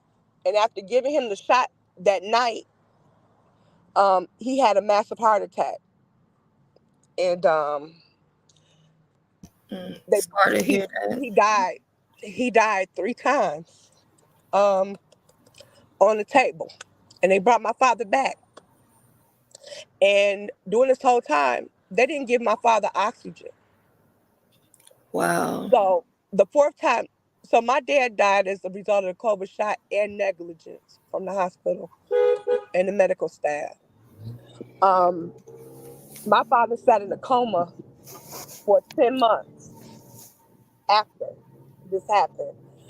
My mother and father had been married for 53 years, and my mother didn't want to let her partner go. My mother had some faith in her heart that he was going to wake up one day. Unfortunately, that never happened. Um, so when it came time for me and my children to have the COVID shot, I worked at Chrysler. Chrysler forced us to come back to work, and they forced us to have the shot. We didn't have a choice. We didn't have an opt-out option. We had none of that. So I ended up taking the COVID shot. My youngest daughter ended up catching COVID. Me and my middle child, we never caught COVID. Me and my daughter, we never had the vaccine originally, just my son and daughter. Those two caught COVID. My son was hospitalized and he was very ill and almost died from COVID.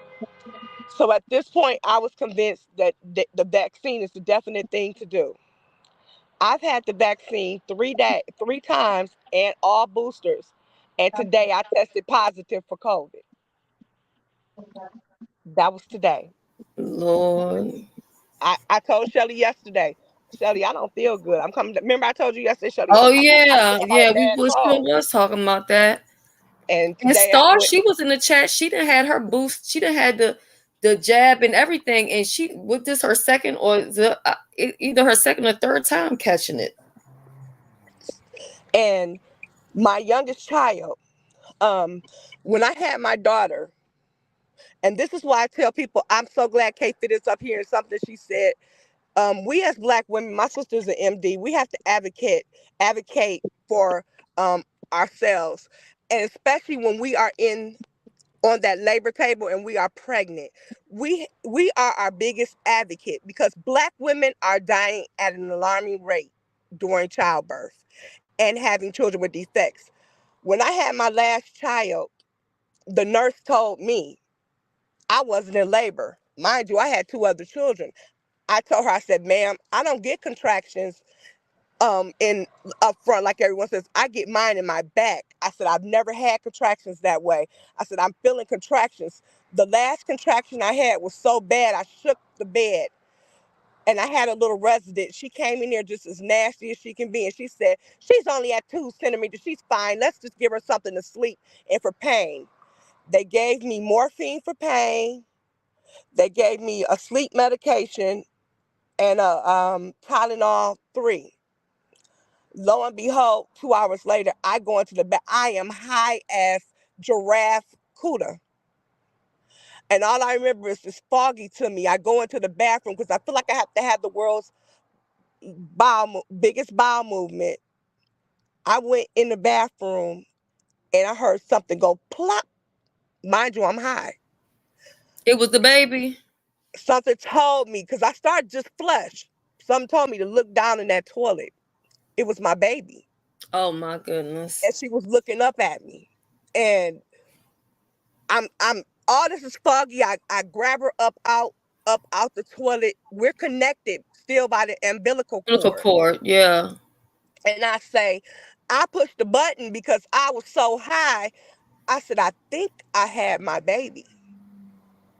And then they ran in the room, made me sit down, and the doctor was like, oh my God, what did you do? The little same smart ass resident who told me I wasn't in labor. My daughter was born at 31 weeks. My daughter had 3 holes in her heart, and she stayed in the hospital for 3 weeks. I was blessed that she didn't have to have heart surgery, but due to things that happened to her childbirth, my daughter ended up having a form of cancer. And my daughter, now her cancer is in her, they don't know if it came from shots. They're doing more research because it's a rare form of cancer. So when my youngest daughter talks, she sounds like, hi, how are you? Because she has a tumor and they have to go in and they have to remove it. And it's benign and it will grow from time to time. It's called buccal papillomas, the disease. Okay. And several children have it. And they believe it was because of the contamination from having a baby they don't quite know, but that's what my attorney is getting at. I Well, know. I could believe that because well, that's not to say that that would be impossible, but when I had the prints, you know, the little, like that little it's not the Vaseline, but you know what I'm talking about, that they put over the baby's eye. Yeah. They didn't put that over his eye after I had him because the doctor was in a rush to go back out. She had to come from her date night and all this other stuff. So he ended up getting an infection in his eye or whatever. And child, when I had to go later on take him to a pediatrician, which wasn't my doctor, she tried to accuse me like as if I had some type of infection or disease or whatever and had gave it to the baby. I'm like, are you crazy? But that's what a step that they failed to do. So, you know, especially with all that afterbirth and everything on the inside, you cannot be playing around and have the baby come right from out of you into the toilet. So I can only imagine. And my cousins were there earlier. Mind you, I've had visitors all day because my family came, my cousins came, everybody was coming to see me because I went into labor early. I was at the courthouse with my ex-husband, and I said to the judge, you a damn lie, that ain't his address, and my water broke right then and there. So I don't know if I was because I was cutting up or what, but my water broke. And I had to get to the hospital. I delivered my baby myself. It was all around the hospital. This lady delivered her baby. Oh, you're the lady who delivered the baby by yourself. It was this phenomenon. They thought it was a joke, but to me, it wasn't a joke. So when my sister got there, all hell broke loose because my sister is the MD. And needless to say, we're okay. But I say all this to say that what they're saying is so true. First of all, I want black women to know we are dying at alarming rates just for going and having a baby. I damn near bled to death because of the carelessness of my residents, and I delivered my baby. I even asked the lady, I said to her, well, why the hell should I pay a hospital fee? I delivered my own damn baby. Why should my insurance pay you? It was a big deal. And but my daughter, I'm noticing she had delays. So they kept saying, oh, okay, well, she's born at 31 weeks. You got to give her time to catch up. My daughter didn't start focusing her eyes till almost at the age of 2 years old. I thought she was blind. I mean, I totally was scared. Yeah, and as a parent, that can make you really her hearing. She could. They had me go take her for hearing aids. The next time I took her back to the doctor, she was hearing at 100% level. My daughter had the same thing as K-Fit's son had, tubes. She had the tubes placed in her ears also. My child went through everything there was because the carelessness of the hospital, and now they had to make it up, and she has suffered from the negligence. And now as I get older, now she's 13 years old, and I'm noticing things like she has texture. She notices things about texture. She texture. doesn't Yeah. she doesn't like loud noises. It's certain things that's not as coming to light.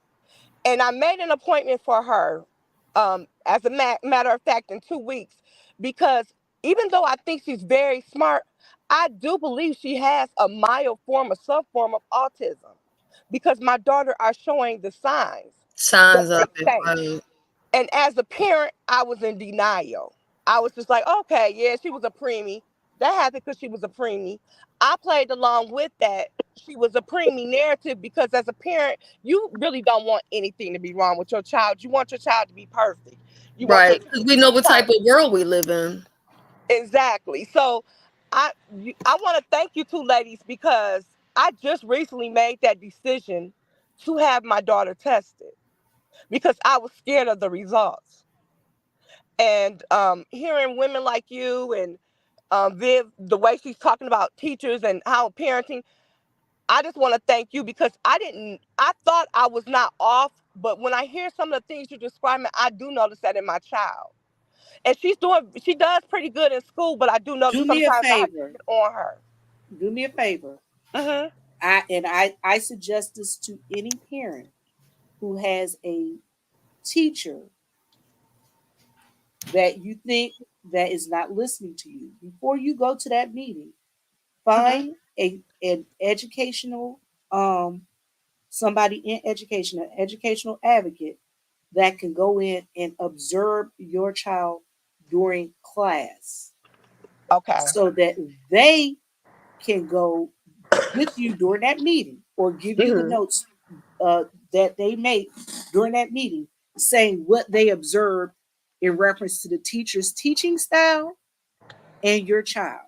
Now Okay. they're not going, and the thing is when they come in, oh no, they're not here to observe the teacher or other students. They're here to observe my child and what my child is doing. When that person goes into the classroom, your child is not even to be aware of. It looks just like a principal coming in to observe the classroom Okay.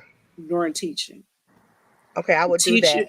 the teacher should give a copy of the lesson plan. Anytime a parent asks for a copy of the teacher's lesson plan, I am a firm believer that if you go in and ask the teacher for a copy of their lesson plan, you should be able to get a copy of their lesson plan. And they also have the IEP, but they also have a 504 plan, which is different She from has that. IEP. Yeah.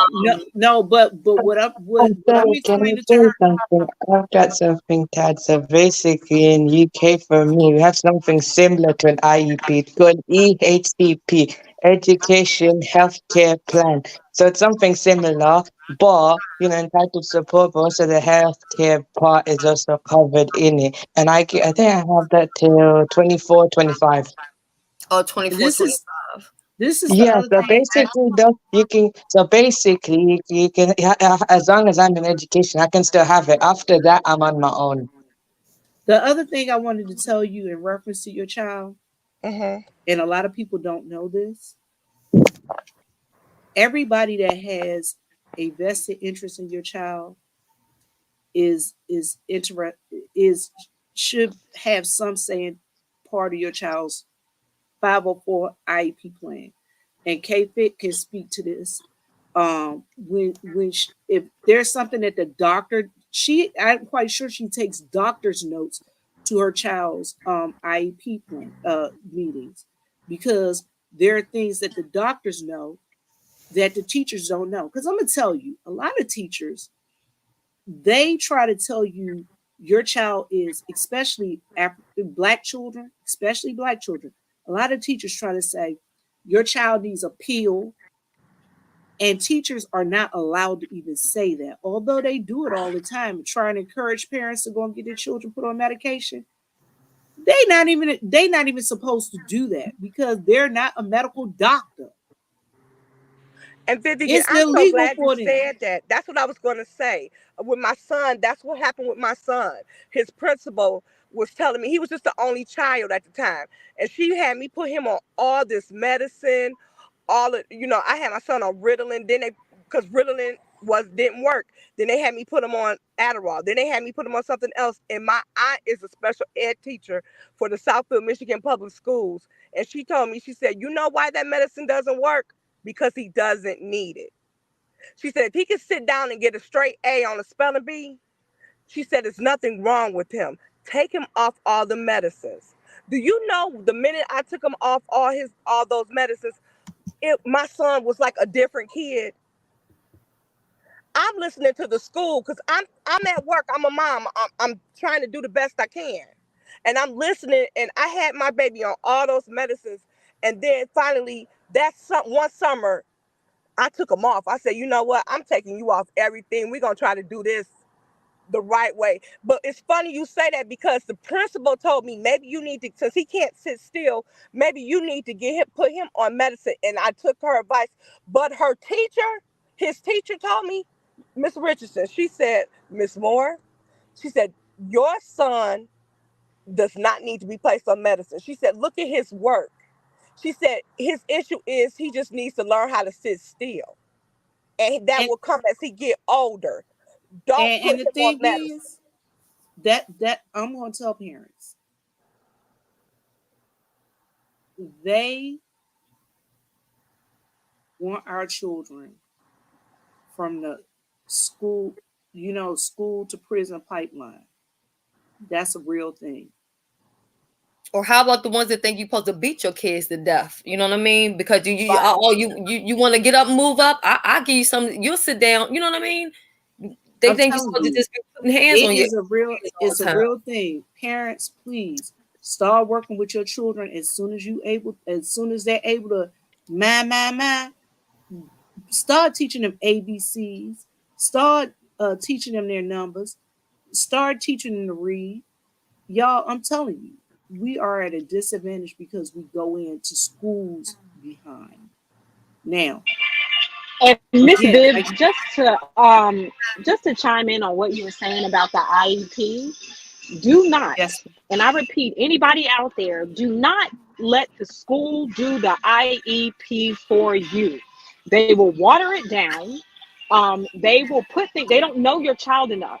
So what I did is I held Jackson back a year so that he could have data from his behavioral therapist, his speech therapist, his occupational therapist, and his physical therapist, and his pediatrician, where they have goals that they need to meet, because your IEP is going to change the duration of while your child is in school. And also your IEP is also your child's Bible. It is law. They have to abide by it.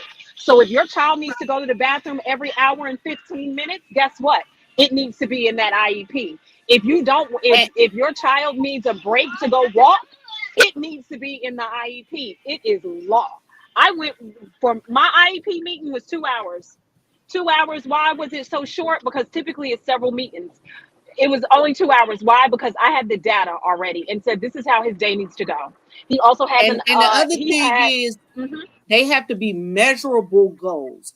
That's the other thing. measurable goals. They have to Yes, be measurable goals. That is the Okay. most yes, important part of this whole thing. yes, They have to be yes. measurable because if you just let some teachers that you got to remember, most teachers that are doing IEPs, they have a caseload of when I taught special needs, I was a special education coordinator.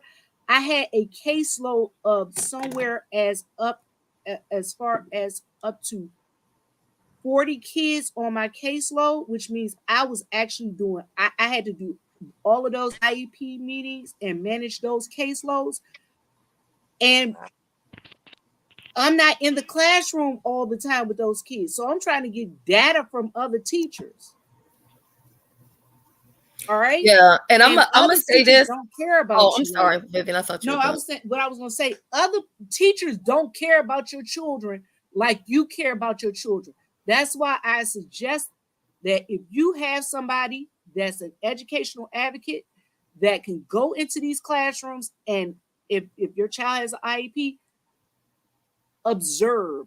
You should have somebody that's doing observation to ensure that they're doing what they're supposed to do in reference to these IEPs.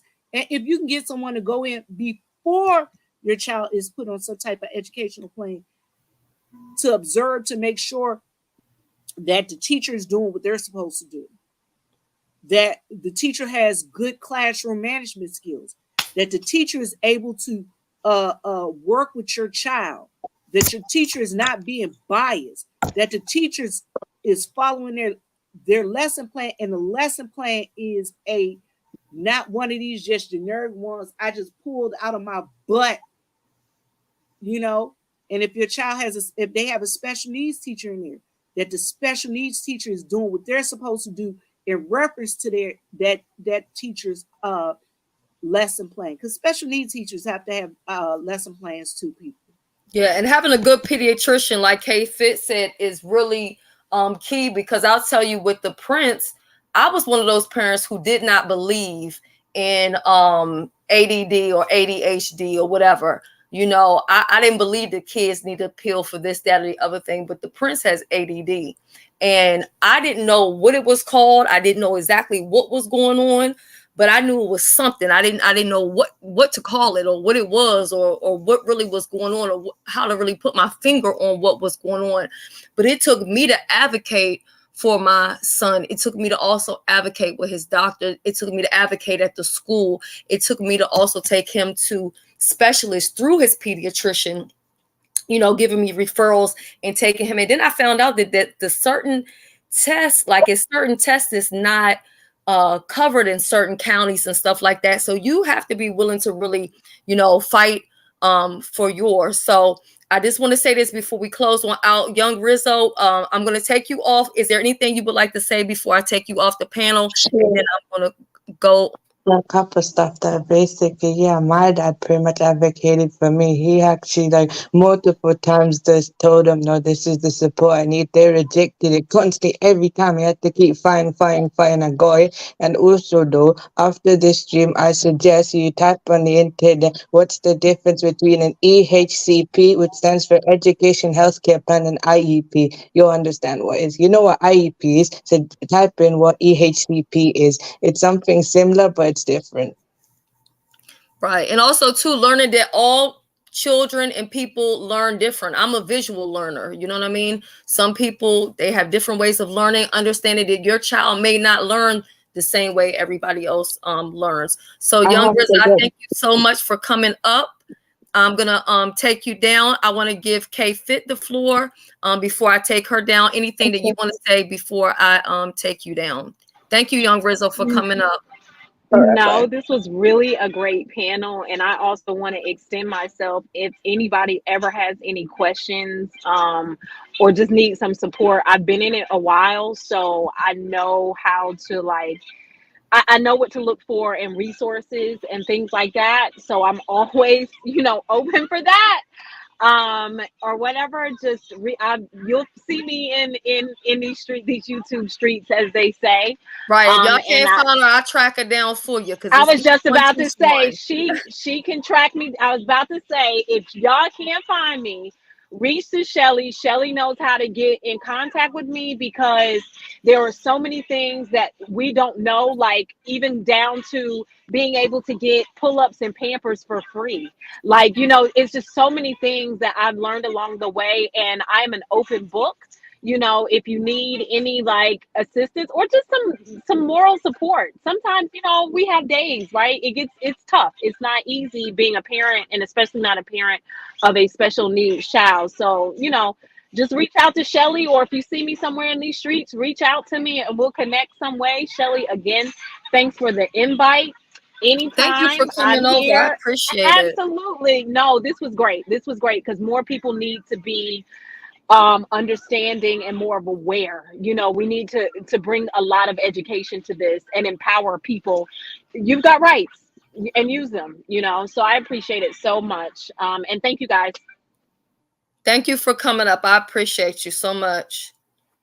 And Simone too, if you can you comment, Simone, in the chat too, because I need to grab your link too so I can start trying to because I'm not even subscribed to your your channel, because at some point I would like for us to go over to your channel too and do some things.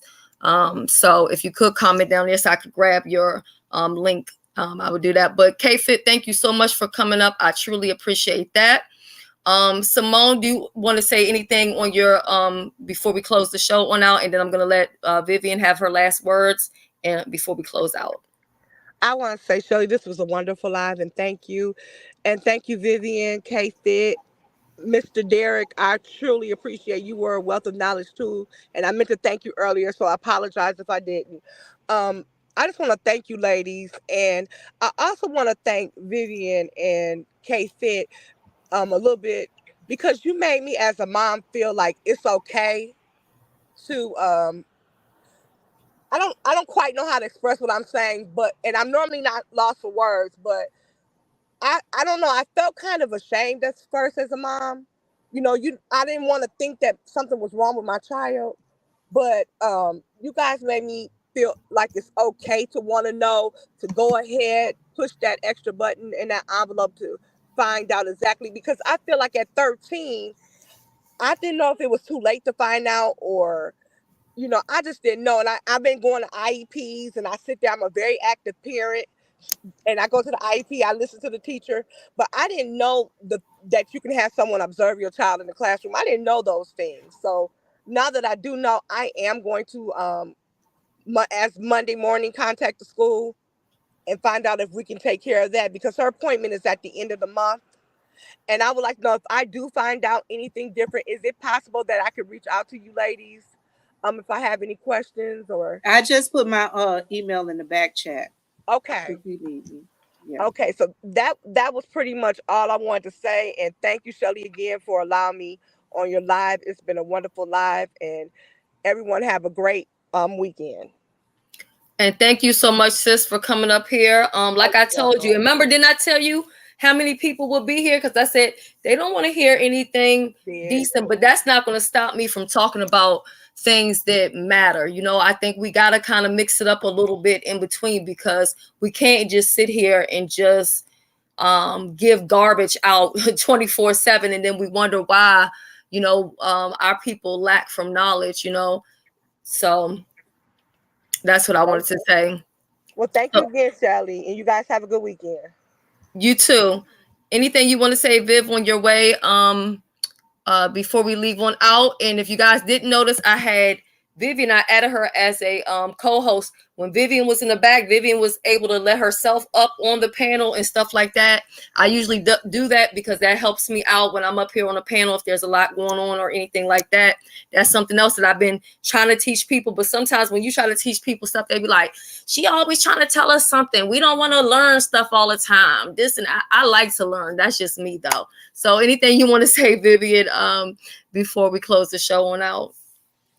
Y'all better stop sleeping on Shelly. Y'all better go ahead and join her Patreon or join her sub tour and join her membership. You can join her membership for as low as 99 cents. I'm telling y'all, this woman has a wealth of knowledge that she gives away. But like I keep telling her, stop giving your knowledge away, because guess what? Everything shouldn't be for free.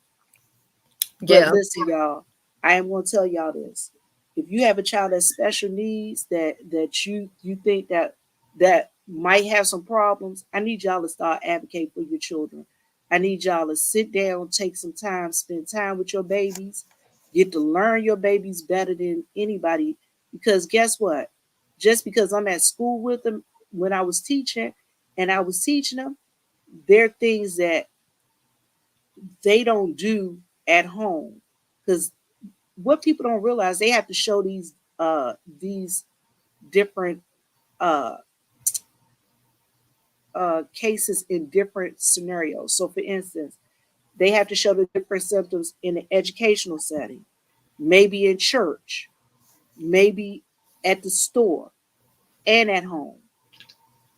You understand what I'm saying? Right. So y'all Maybe honestly, Viv, the next time when you do a live, you know, when you don't really have a topic at hand, I think this would be a good subject too for you to speak about, you know, your time in education and stuff like that, because there are lessons to be learned, you know. So Shelly, I encourage you to talk about that. I just want parents to become more aware and more in tune with their children, with their children's habits, with what's going on in their school and things of that nature.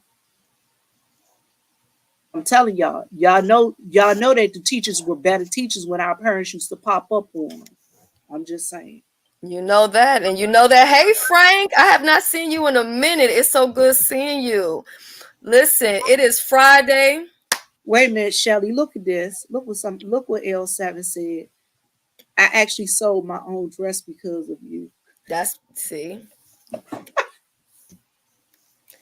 what's up. All right, Shelly. Own pattern and everything. That's what's up. Listen, we can all learn something from each other. And I appreciate this, Shelly, because this actually was from the beginning to the end a great topic. The whole thing, all of the topic was a great topic. I definitely enjoyed this live too. And but you know what I always do? I'm gonna go ahead, I'm gonna put some of these comments up, I'm gonna play some music. Matter of fact, I'm gonna let Vivian put the comments up, because I'm just gonna show y'all my hands is up in the air and I'm not even doing it. That's just how you do it.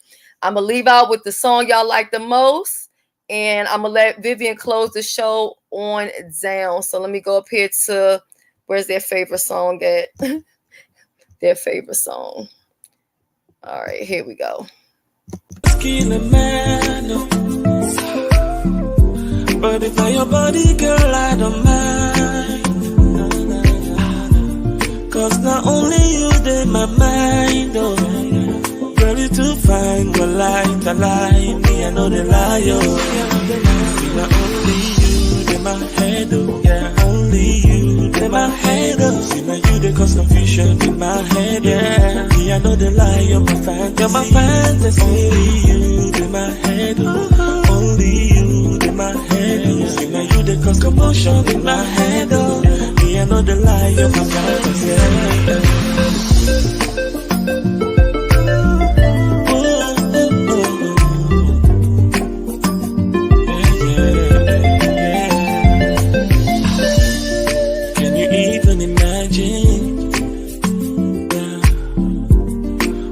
Going on inside? Is this reality? Oh yeah, cause I don't wanna wake up from this dream. Them say something must kill a man, oh, nah, nah, nah. But if I your body, girl, I don't mind. Oh yeah, cause not only you, they my mind, oh. Yeah, yeah. See you too fine, me, I know the liar. See now only you, they my head, oh. Yeah, only you, they my head, oh. See now you, they cause confusion in my head, oh. Yeah, me, I know the liar, my me, I know the liar. Only you, they my head, oh. Only you, they my head, oh. of my fantasy. See, now only you in my head, only you in my head. See, now you they cause confusion in my head. Me, I know the lie, I know the lie. Only you in my head, only you in my head. See, now you they cause commotion in my head. Me, I know the lie of my fantasy.